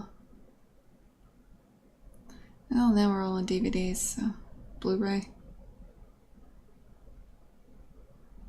Streaming as a service feels bad because companies can use that to do even worse job archiving their works. Completely erase all copies of a game at once. Yeah, because consumers don't have access to the physical thing. I don't know. I mean, I'm technically a fucking millennial, right? Like, I don't like physical media. I like having everything digitally. If I could somehow... No, I don't know how I feel about streaming either, to be honest. Because you're right, I like to know that I own a physical thing.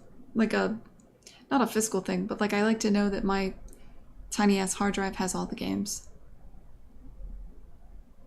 And yeah, you're right, with subscription services you don't necessarily get that.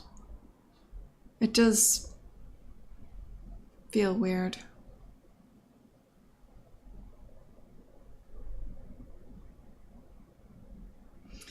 But I mean, like I know technically with Steam I don't have everything installed. I just own things on Steam and I'm cool with that. Like I feel like I own it, even though it's not occupying any kind of, you know, like space on a physical hard drive. So maybe it doesn't matter. It's hard to say. I love Discord. I'm not sure how I feel about the new stream chat. I already have Discord, so it feels a little too late. Yeah. The other thing you have to keep in mind is Indie Respawn. Discord is popular among gamers that are younger. I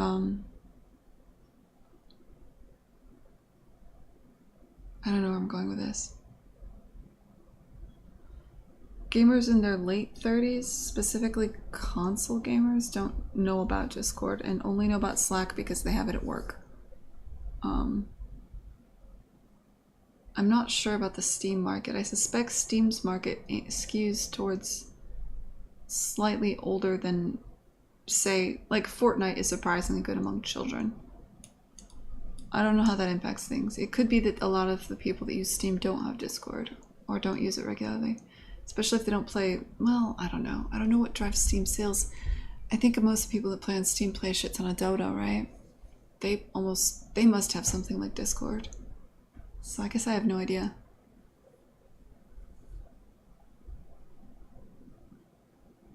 Sorry, there are times when I want to own physical as much as possible, especially for consoles. I love owning the carts for my Switch and the Wii U, but I like digital just because of how easy it is to purchase and install.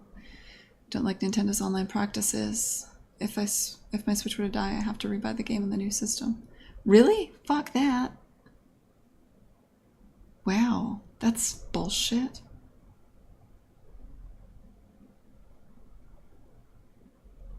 You play a shit ton of Dota and people use Discord for it. Yeah, alright, I believe that.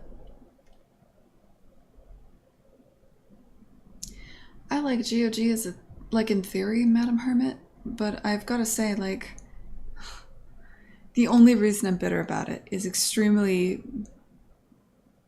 I don't want to call it self-serving, but it's like the day we launched, minutes after we launched, maybe like half an hour, I could go to Pirate Bay and it just said the Flame in the Flood GOG rip.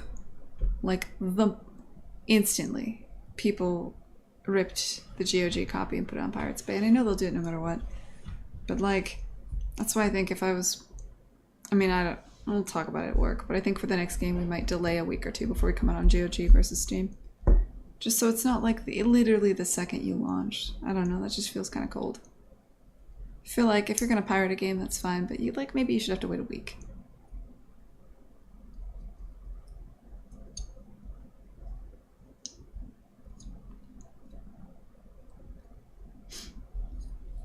It's not fine if you pirate a game. Obviously, we don't get to eat if you do that, right? And there's so many ways to get free games now. There's so many games. I feel like it is a little bit selfish to be like, I want to play specifically this game right now. When you know, like, if you wait long enough, it'll be out on Games for Gold or it'll be out on something else. But I'm in a position of privilege where I don't have to pirate games, so it's easy for me to say that.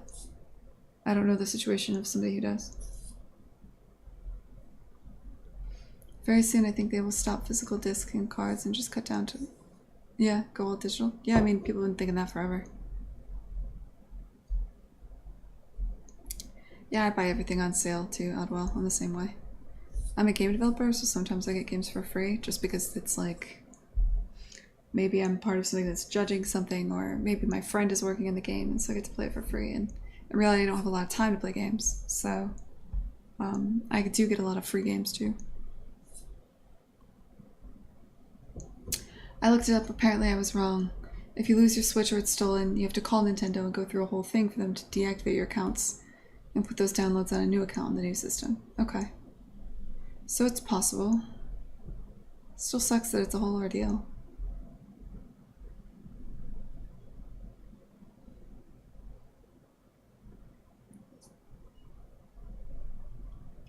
Do you feel like you should just have access to your account? I don't play the Switch much, but it is like everybody I know is obsessed with it. Seems to be the way things are going. I'm always half bittered when I pay for the... Sorry, I'm always like half bittered when I pay for the not full price. Because I think about the team and that they get less money from me than they should. But I'm a student. I don't feel bad about it, man. I mean, we know when we put these games on discount. Like, you pay full price to play it out of the gate fresh and be there for the conversation. Discounts are part of reality now.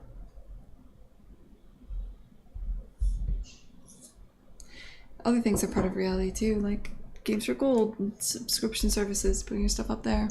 We're part of the Humble, we're part of several things with Humble, and we were free on Twitch. We put our games straight up free on a lot of stuff, just for the money that we get from the platforms when we do it. It's business.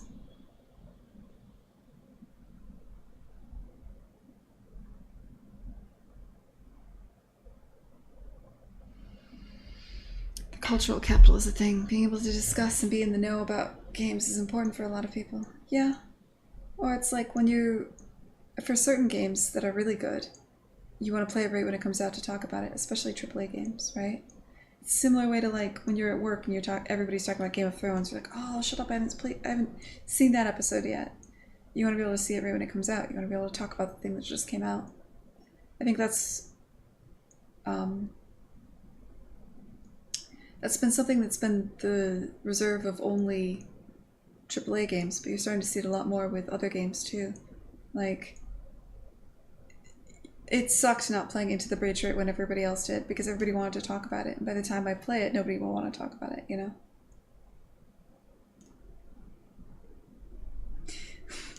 I see Spider-Man everywhere. I'm so frustrated. Don't want to see it until I buy it in 4 years. Yeah, I know the feeling.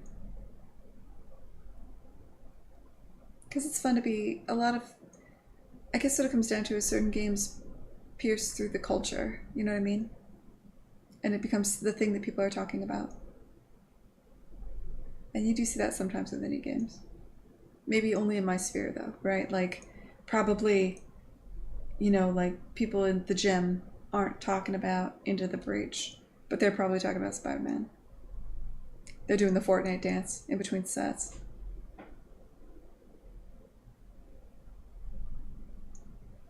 And that's fun.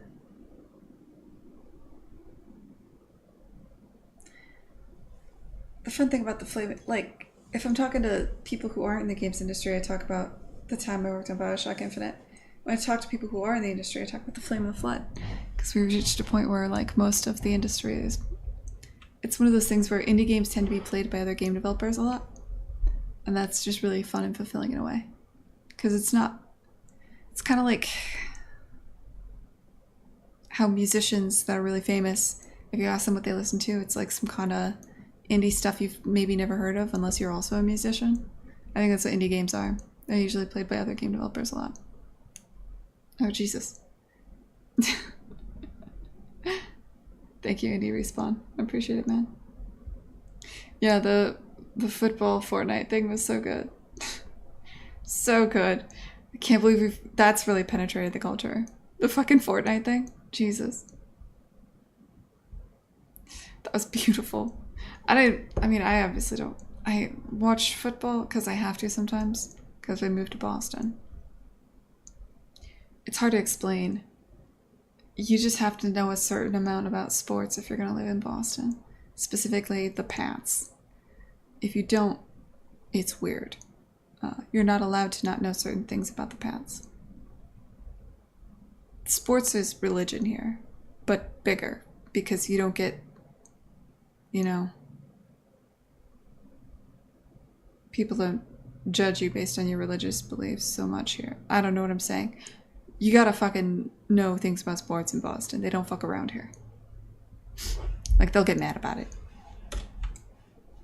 It's important. I get a little bit of a pass because I'm a chick, but like only so much.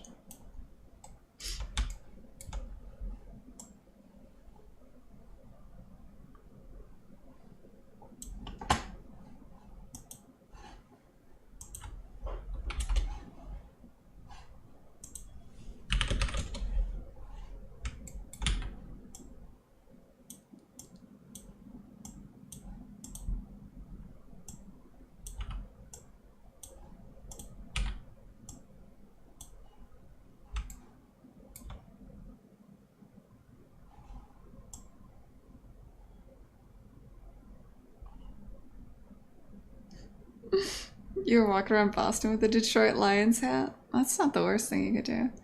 I mean, it's up there. What are the worst grudges? Bears versus Packers.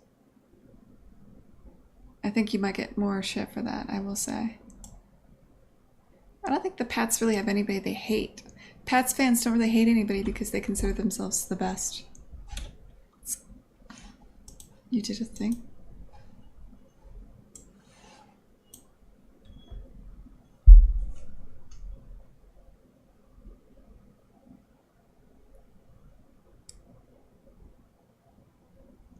Oh man, I should have hired you for logo design. It's interesting.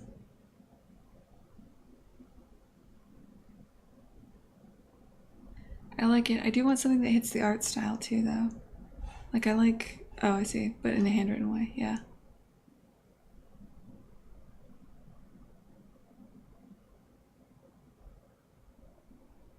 kind of already paid somebody to do the logo. I was like, I got this Unreal money, I should spend it, and I don't have time to come up with a logo, so I hired somebody to do it.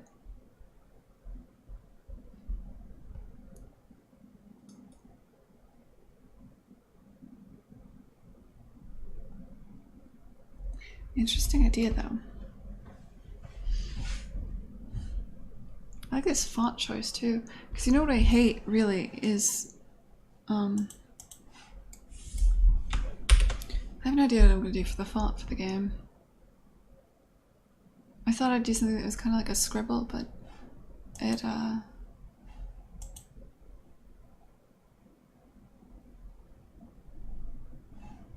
like this kind of handwritten font. I don't hate it. This is the best I could find that I liked. It is a bit... I mean, it's playful. It's not bad, but I've been wondering if I should go in a different direction with it. Especially when you get into here. This font specifically is not as legible for this stuff. So I haven't been using it. And I don't know what to do for this, like the lines people say. It can't be what it is right now.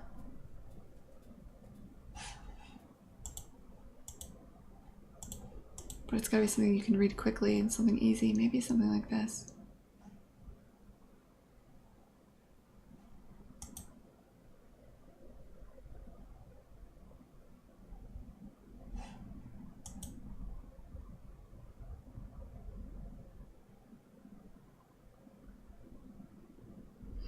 I feel like if the game was also... I kind of wanted to get some elements of the scribbleness into the logo and into stuff. I know you said maybe include that.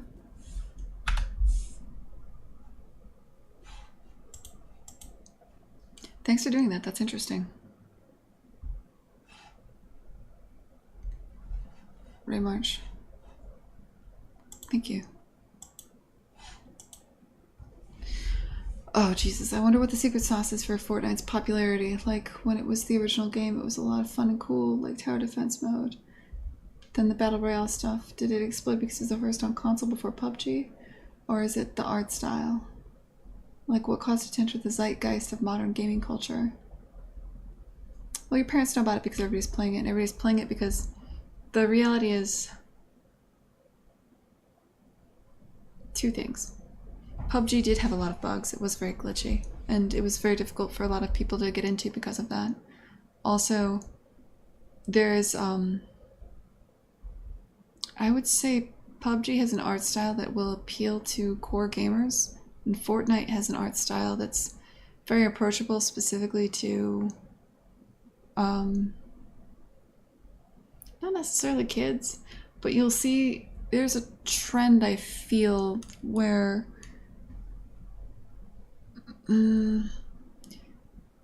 people of a generation or people who are slightly older than me tend to dislike things that look cartoony, and that dislike is not there in people who are slightly younger than me. Like, if you're in your 20s, you grew up with anime being serious and the idea of serious cartoons and Adult Swim and stuff like this, and you're used to seeing more stylized work and taking it seriously, whereas I suspect an older audience, when they think of hardcore games, they think of the games they played in their youth, the shooters, Doom and Call of Duty, and all the games that were good, the games they're nostalgic about, and like they were all more realistic and closer to the PUBG kind of art style. So I suspect there is actually a generational thing there that maybe helped Fortnite take off. I think their art style is more mass market. And I think that's not a knock on them. Like, mass market can mean that kind of gross mobile game look that every mobile game has. But there's also another side of mass market that is the defined by Pixar, Blizzard, that sort of thing. And I think Fortnite hews more towards the Pixar style. Not that they are in any way like Pixar. I am very much I'm trying to explain what I mean by mass market there. Obviously, their art style is extremely different from Pixar and from Blizzard. It was also free. That was actually probably the biggest thing. You're absolutely right, Michael. Being free would be the thing.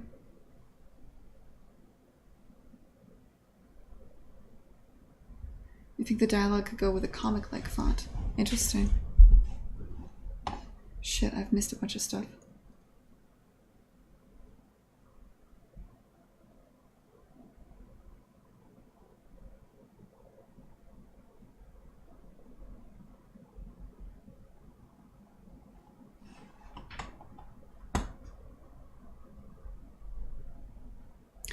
Yep.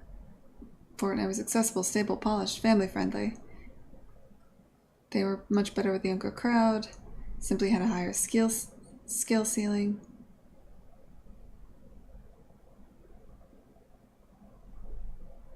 You like Pixar cartoony, but you don't like Fortnite cartoony? I have to admit, I kind of feel the same way and have a hard time. Pixar is extremely polished. Not that Fortnite isn't polished. Shit. I don't know how to explain it, but I'd have to think about that, what the differences are, and get back to you, but I agree. I like the aesthetics of Pixar a lot. Like when I think of, you know, I mean, come on, I don't have to say it. Pixar's fucking stunning. I'm an animator. I fucking love Pixar.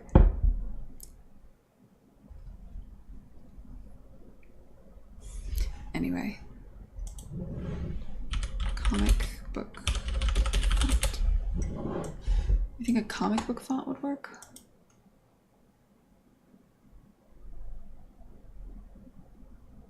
Maybe. You know, I wasn't thinking of it, but like...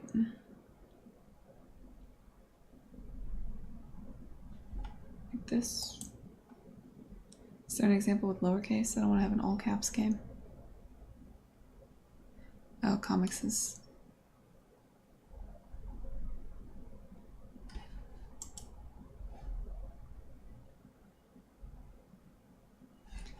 this, see, like this, I was thinking you can read really quickly, very legible.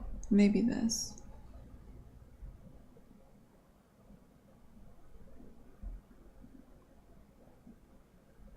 This is playful. This is too far. This is too far. Too far. This is playful, maybe too far. I like that actually. What did I just click? Ah. I like this one. Oh.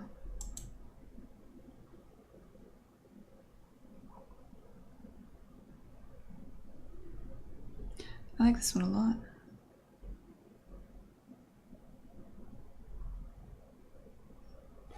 It's a shame you're not just straight up selling that right now, dude. Are you? No. God damn it.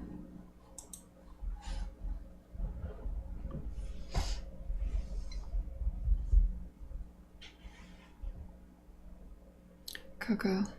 Yeah. Oh, my friend works at Leica and he pinged me the other day. He's like, hey, want to do something super weird? I never got back to him. Take like 6 months off of life and go move out to Portland and do shit with Leica. Man, that'd be fun. I really can't do that right now. Man, that'd be fun though. Everyone I know that's worked briefly at Leica has had a good time with it.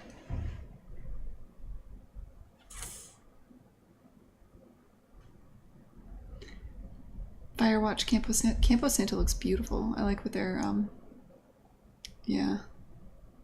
Breath of the Wild. I didn't get into the game, but it looks pretty. It looks quite stunning.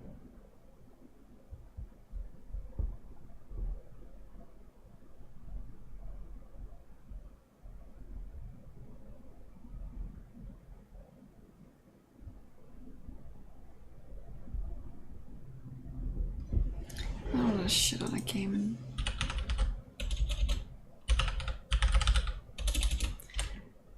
the one hand, I don't want to shit on the game. On the other hand, it is fun to kind of look at some. If you don't like something, you should be able to articulate why. You know what I mean? They have a chunky art style. Oh, this is pretty. But yeah, I don't know what it is.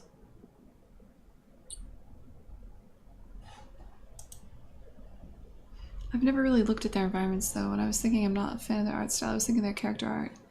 It just does feel a little bit generic. They don't have a lot of thought towards shape and differences between their characters. Like if you look at a lineup of Overwatch characters.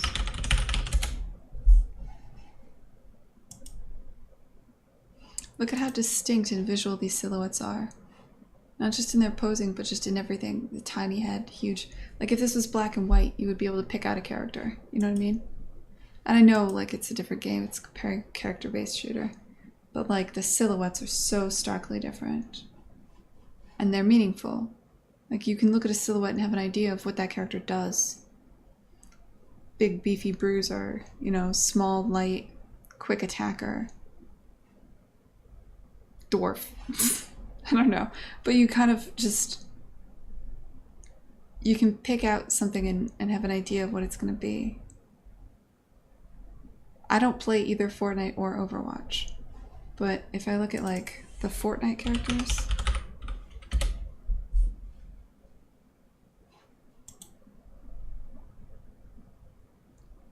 Obviously there's not going to be as much visual variety, right? Because they just straight up everybody's the same height. They're sharing the same rig. Kind of have the same face. And maybe that's because everybody is technically the same. Maybe it's like you all have the same starting abilities and shit, I imagine.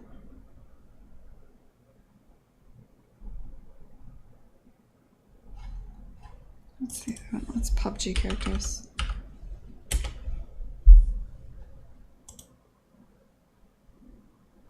It's the fact that everybody's kind of like the same height and really similar in PUBG. Like this doesn't bother me.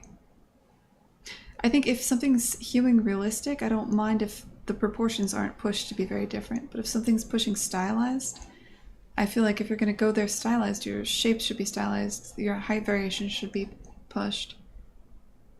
I feel like if you're going to push in this direction, you should push in this direction more. Like, I feel like I could copy and paste this face onto this face, and they're exactly the same.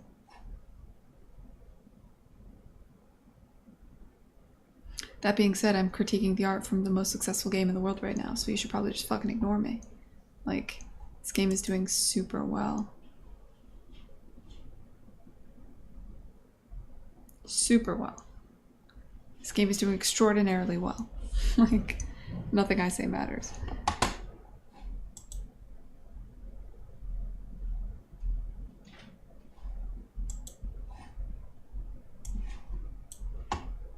You don't have to necessarily stay simple in design, but obviously you can look at them, look at the shape variation. Look how pushed the shapes are, the silhouette.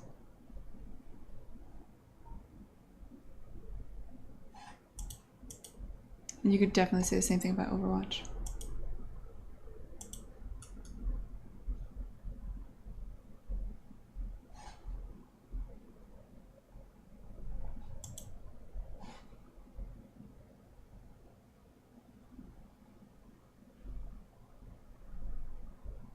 Something about those girls' faces that is just freaking me out. Specifically this face.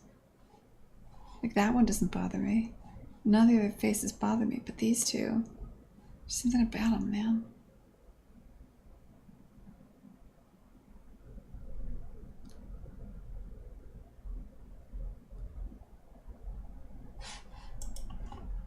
Oh hey dude, what's up, Mike?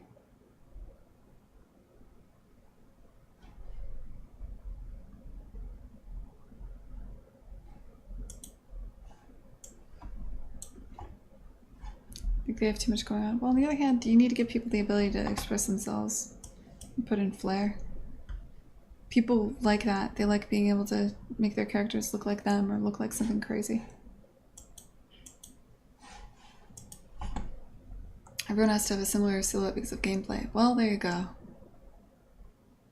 Good point.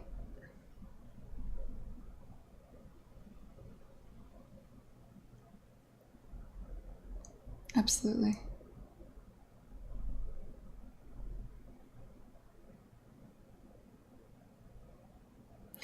Well, the thing Overwatch and TF2 both have, though, is that they're character shooters. The character is tied to the role, which lets them build the art more specifically to the role of the character. It's a much easier problem to solve. They don't have to deal with character customization really beyond a certain point. And so obviously that problem is going to be much easier. And you're absolutely right. Like, the silhouettes can't be different in a game that's competitive like this, where everybody has the same abilities. It does change things.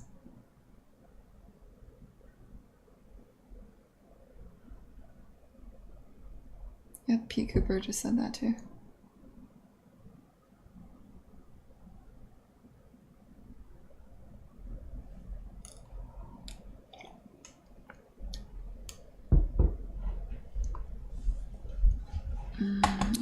What's a shooter that has a lot of customization that did it right, do you think? Like a shooter with a lot of customization that looks visually appealing. I mean, you want to make a battle royale with character roles? Oddwell, that's the kind of thing that'll get funded by a publisher. You should be pitching that. If in your heart that you have a burning desire to make a fucking battle royale game, to mash up to, if you're like, I want to make Fortnite meets Overwatch, if that's what you really want in your soul, my god, pitch that to a publisher. They'll fund that. The Halo games? Yeah, that is... I mean, we could look at that art style.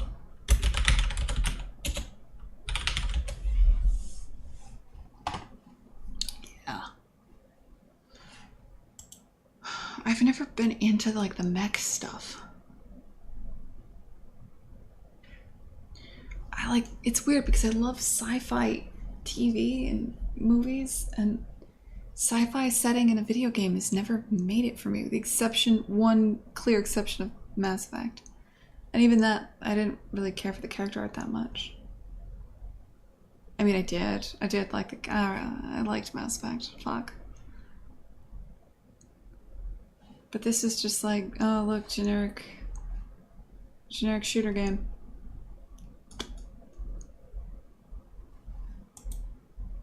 I shouldn't say that about Halo, which is also like one of the best fucking... I gotta stop shitting on really good games that are way outside of anything I'm capable of making. It's just not the aesthetic that I adore. I compare this to Mass Effect. And I think this is another thing. Like, look at the shape changes. Tali.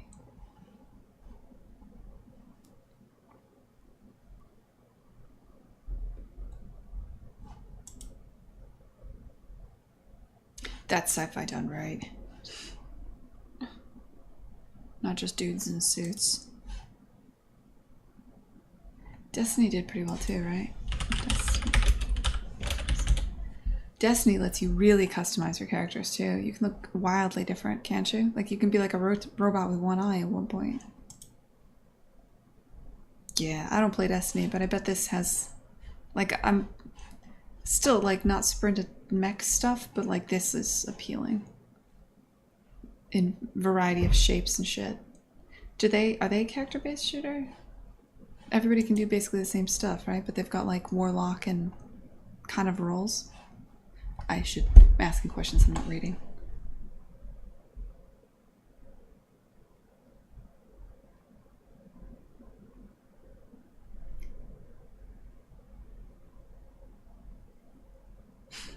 The Stargate MMO would be sweet. I think they tried that at one point.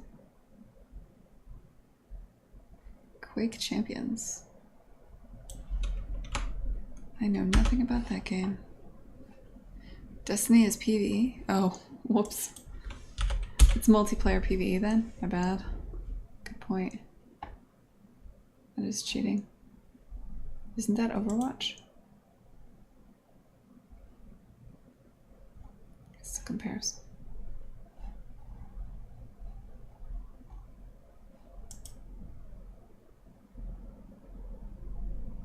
Yeah, that's got some variety. Like the electric hair, I feel like that sometimes, man. It's humid enough, it's just... Especially now it's short, sometimes I just have a mohawk by accident.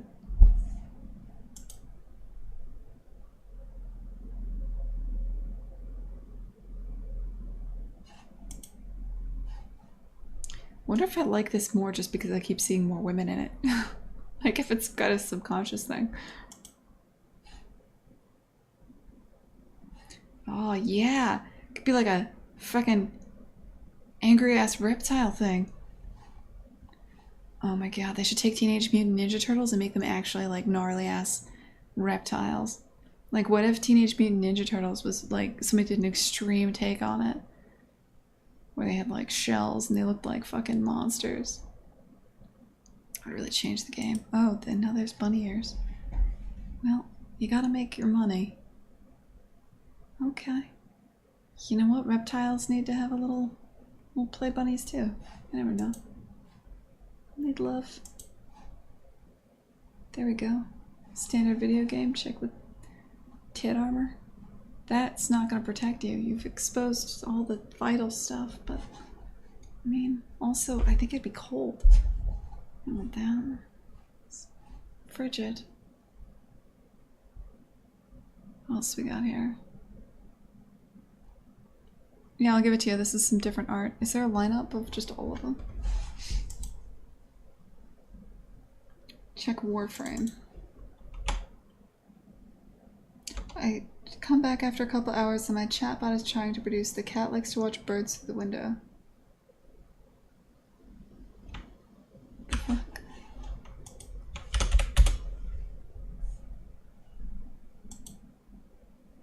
This game is extremely successful, right?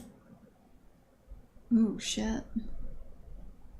They say you look like your pets, you know? This game took that to an extreme.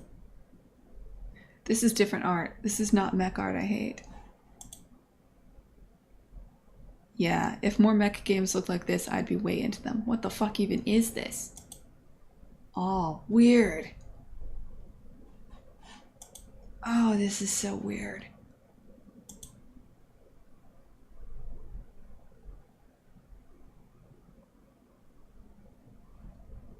I mean, I'm having difficulty parsing this. Is this a game where everybody's kind of got the same abilities too? Because they look like they could fit on the same rig. They look like they're roughly the same silhouette and shape. Oh god, this is some crazy ass art. I can't believe I didn't know about this. What's going on with your legs there, man? The fuck? This is interesting character customization. I'll give it to him.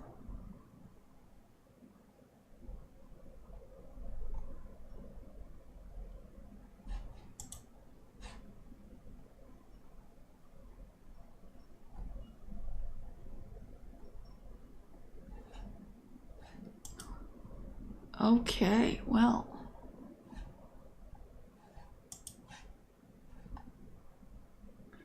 Yeah, it's like Warframe, but shitty.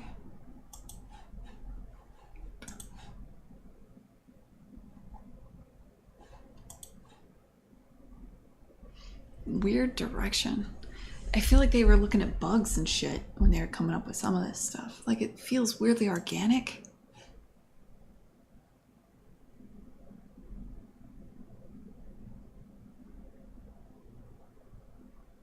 Weird.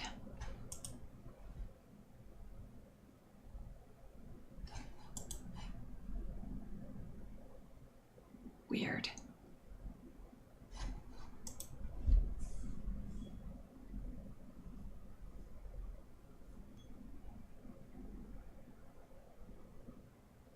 Okay, it's a PvE MMO. Oh, okay. God damn it. It's a mission-based co-op, so it's similar to Destiny, maybe? Watch the Warframe trailer. Alright, you got me. I will.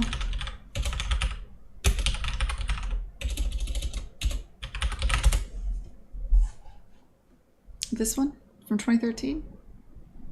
I remember Gigantic. I played it. I tried it. I wanted to like it. Because I like League of Legends, so I tried to play Gigantic. I will say they had amazing character art and amazing character animation, and it was stunningly beautiful, but I don't think it serviced the gameplay. That would be my downside. I think it's hard because they really wanted to hit this kind of aesthetic, and they had a clear aesthetic goal, and it was beautiful, but I honestly think it did detract from the gameplay. Like the jumpy motion of some of the characters, the way they moved, it made it difficult to play the game. It felt like the art wasn't in service of design. It was beautiful art. It was stunning art. Also, in general, the design was kludgy. Like the on-ramp was not ideal. You started out that game and it immediately launched into some kind of explanation. It was like, all right, so here's the deal. And it throws out like 6 different words you've never heard before. The Trinversil needs to be defended from the, like, what the fuck are you saying? And it just it launches into like deep lore immediately. I didn't feel like they had a really strong on-ramp at all for that game. It was difficult to get into. It was so pretty though. It's heartbreaking. Amazing yeah, they clearly paid attention to silhouette, color theory. The animation was stunning, but it was stunning animation that it wasn't designed first. And no matter, I just respect it more if it's in service of design. Like the Overwatch has crazy ass animation, but it's always in service of design, and they make their art within the limits of what makes sense for the design, which I think is because they're Blizzard. They're very, very good at this. I didn't feel like there was a strong design vision or design leadership or focus on gameplay driving the art decisions at Gigantic, perhaps. Anyway, I was gonna look at this trailer. This is the 2017 official trailer. I don't know which trailer you want me to look at.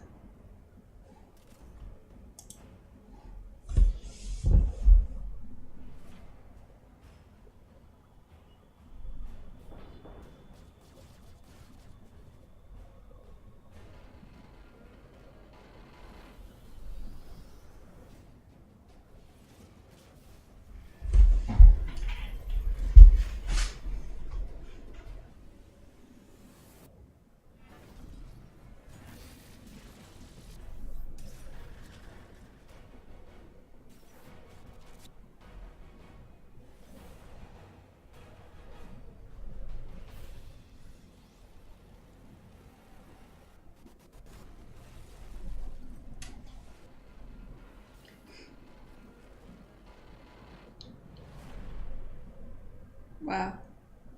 It was a good trailer. I like it. It's a lot of focus on... my one critique would be most of the characters were in the same kind of camera distance. I mean, it was a good trailer. I'm not seeing this incredible motion you're talking about yet, though. Let's look at another one. It could be they just have a shit ton of trailers, right?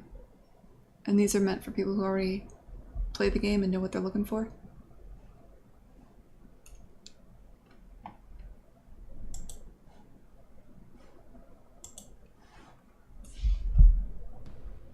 Long shot. Set the pacing. Close up.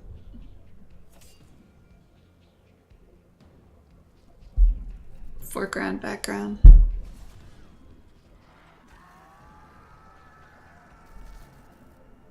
This is a good trailer.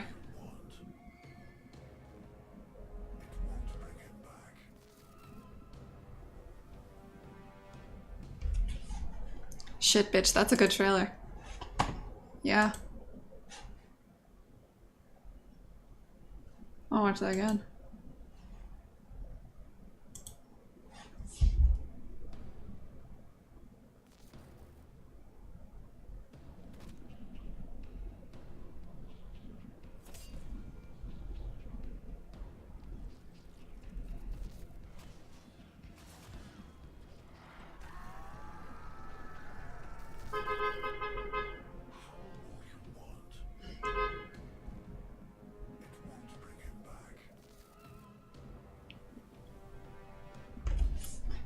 That's a good fucking teaser. God damn.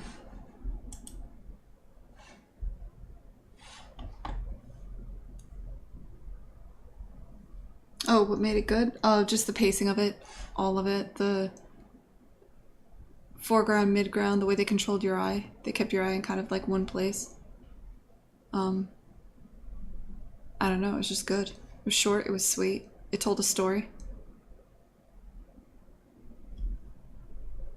I feel hyped. I want to know more. The sound design was really good too. I don't know if you can hear it. For Plains of Eidolon Fortuna. Alright, now we're looking at trailers. Fuck this day, man. I'm not gonna get any work done. We're in too deep. Fortuna. Alright.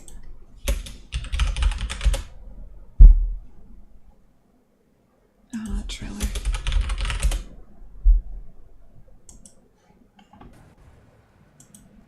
Establishing shot.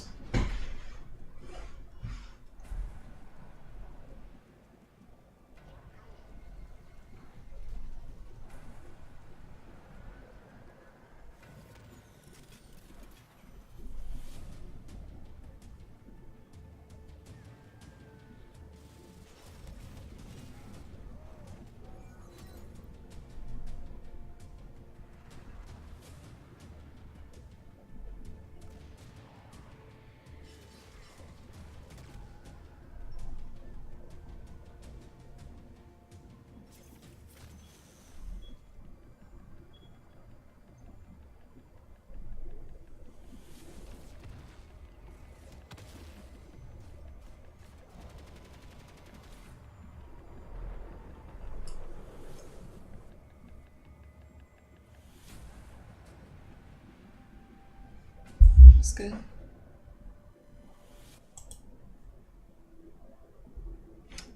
So that was a good trailer.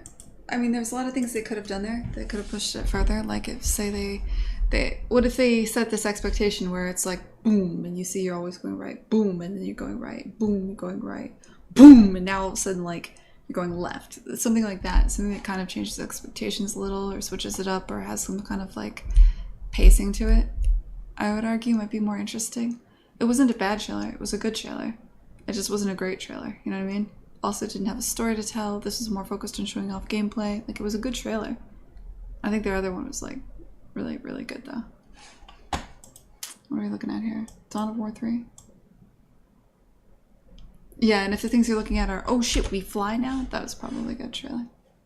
It depends what your goals are.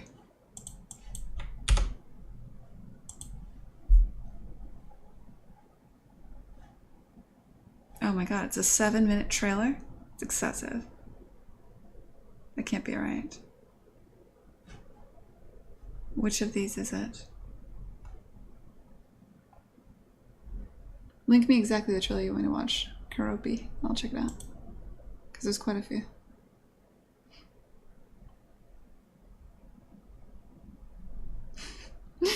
I'm selling other people's games right now. The other thing is, so what I was doing right there is kind of bullshit. Because just because I can look at a trailer and be like, damn, that's a good trailer. But then there's the other thing that's like, damn, I want to play that game. And those aren't necessarily the same feeling. Like, I love looking at story trailers, but I buy games based on the gameplay trailer. You know what I mean? So it depends what your goals are.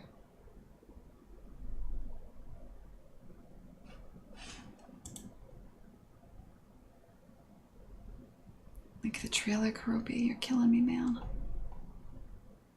I could just look at this one, I guess. We'll see what's this one. 4 minutes.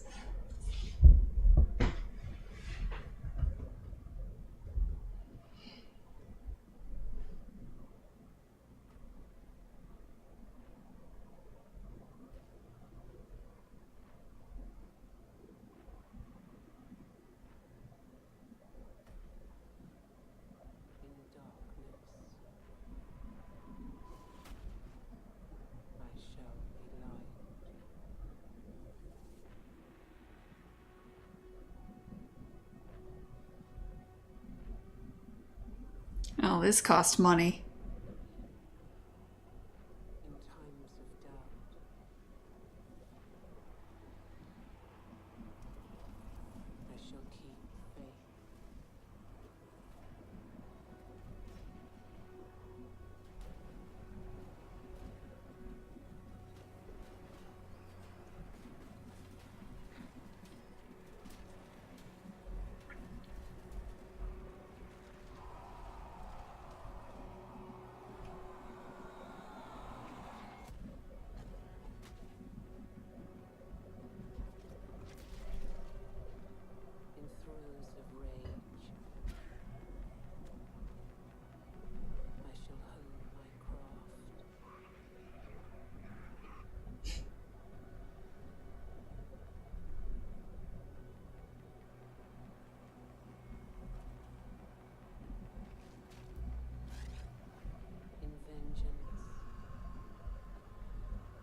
Weird color choice.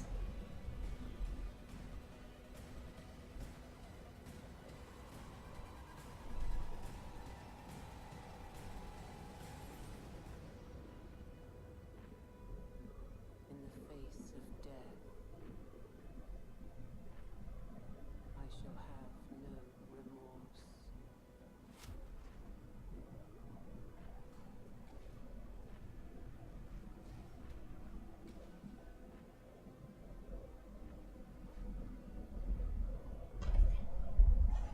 Yeah, that's a good trailer. That's an expensive trailer. This was not made by the in-house team. This is something where they paid like an external team to make a high quality CG trailer. So I mean, it's like on a different level because of that, obviously. But yeah, beautifully done. Tells a story. You had feelings about the characters. Has a through line. Follows basic cinematic principles. Extremely well executed. Good trailer.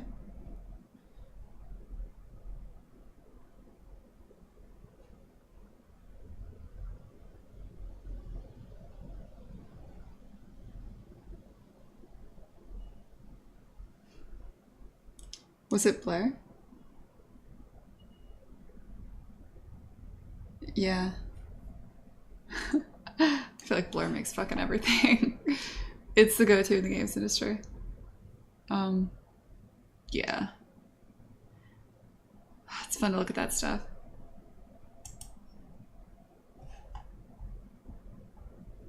It's a good trailer, like...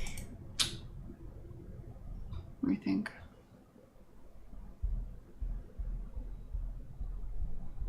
I didn't put a hell of a lot of thought when I made the trailer for Kine.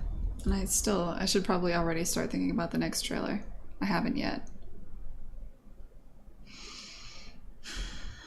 Because the one thing you'll notice is there is elements that are in the game, but people don't have the idea of what the game is off of a trailer like that.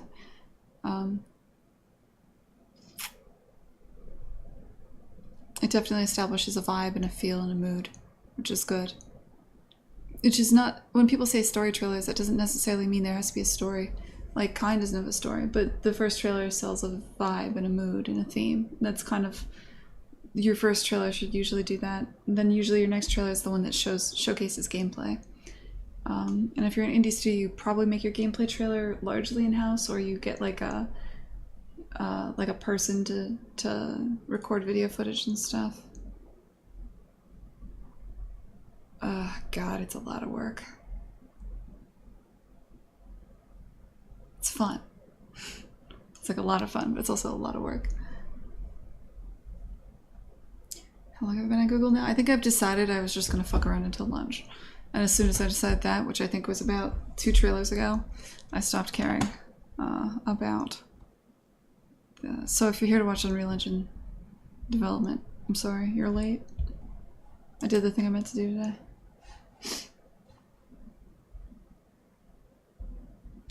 Trying to figure out how to market a game that not only doesn't have a story, doesn't even have characters. That is tricky. Puzzle game. You know what I haven't looked at? I think Portal is probably the most successful puzzle game of all time. What's their trailer look like? Portal 2. I bet it's hilarious. There's a teaser. There's the co-op trailer. There's the official.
That only showed off their co-op stuff. Do they not have like a trailer for Boots trailer? Hello, investors.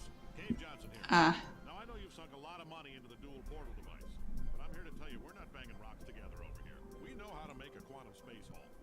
Carolyn, see? Portal here, portal there. Look at this thing go. Now, we have run into a reproducible human error problem. A lot of expensive equipment getting broken. But don't worry, Cave took care of it. Gentlemen, I give you the long fall boot. Think of it as a foot-based suit of armor for the portal device. I'm not gonna lie to you, it's expensive as hell. But check this out. We told this test subject to just go ahead and try to land on her head. She can't do it. Good work, Boots. So anyway, we're between banks right now. Just make those checks out to cash. Cave Johnson, we're done here. That's amazing. It shows off gameplay.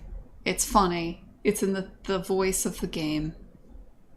That's a really good little bit. That's not even a fucking trailer. They probably have like 6 of those. They probably drip them out to the media slowly over time because the media is way more likely to print a story about you if you have some kind of visual element to show to go with it. That's well done. That's fucking Valve. That's smart. Shit. That's masterful. Oh god, that's a lot of work. Alright. Alright, I should go get lunch. This has been fun, fucking around and stuff, but... Oh, what are we doing now? Ordering something. Awesome. Alright.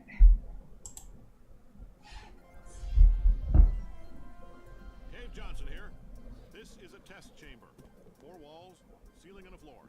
Good enough for science. Not aperture science. Gentlemen, I give you panels. The planks of tomorrow. Fully configurable. Infinitely variable. Safe. Aperture brand panels will assist your test subjects every step of the way. That is not a panel. Crusher. Resell them too. God. Valve is smart. That's brilliant. These are so good. This is so good. This is why they're Valve. That's adorable. Well written. I mean, they have a massive team working on it. Well, they have a pretty big team. They're not as massive as some teams. But still, shit. Good marketing. Built in, works with the voice of their game. It's hard to hit comedy too. Like, it's hard to be funny without being stupid. Or... yeah, comedy's hard. They did it.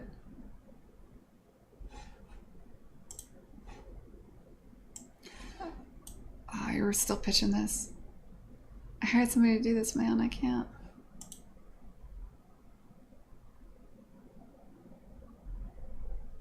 How'd you do this? Calligraphy?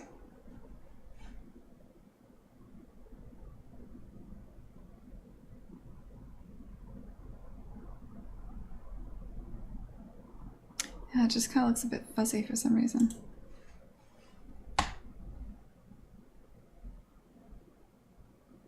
It's very elegant. I like it. I think if I was making a more elegant, less kind of scratchy, slapstick, loose game, I'd go for something like this. I would hope for like... for the kind of thing I'm doing, I want something like... in order to hit the art style, it kind of needs to be...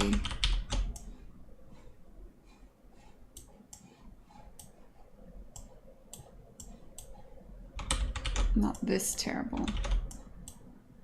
But you know what I mean, like it has to look like somebody went over a line twice.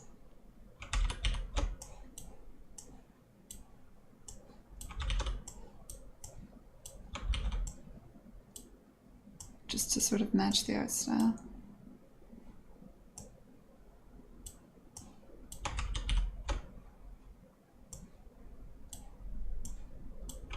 I can't even do it right now.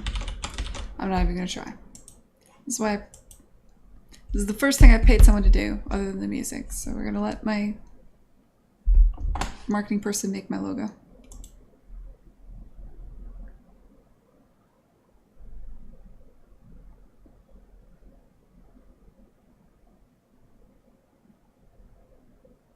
I see. Alright guys, I'm gonna go get food. Thanks for hanging out. It's been fun. I've done fucking nothing. This has been too much fun. In the future, let's have slightly less fun than this, alright? Jesus. Alright. Bye. Oh wait. Later, Chris. I will see you soon, Chris Slight, in the real life. Also, I guess we're recording a podcast on Wednesday. It's not your fault, it's my fault, Kine. I blame no one. Alright. Peace.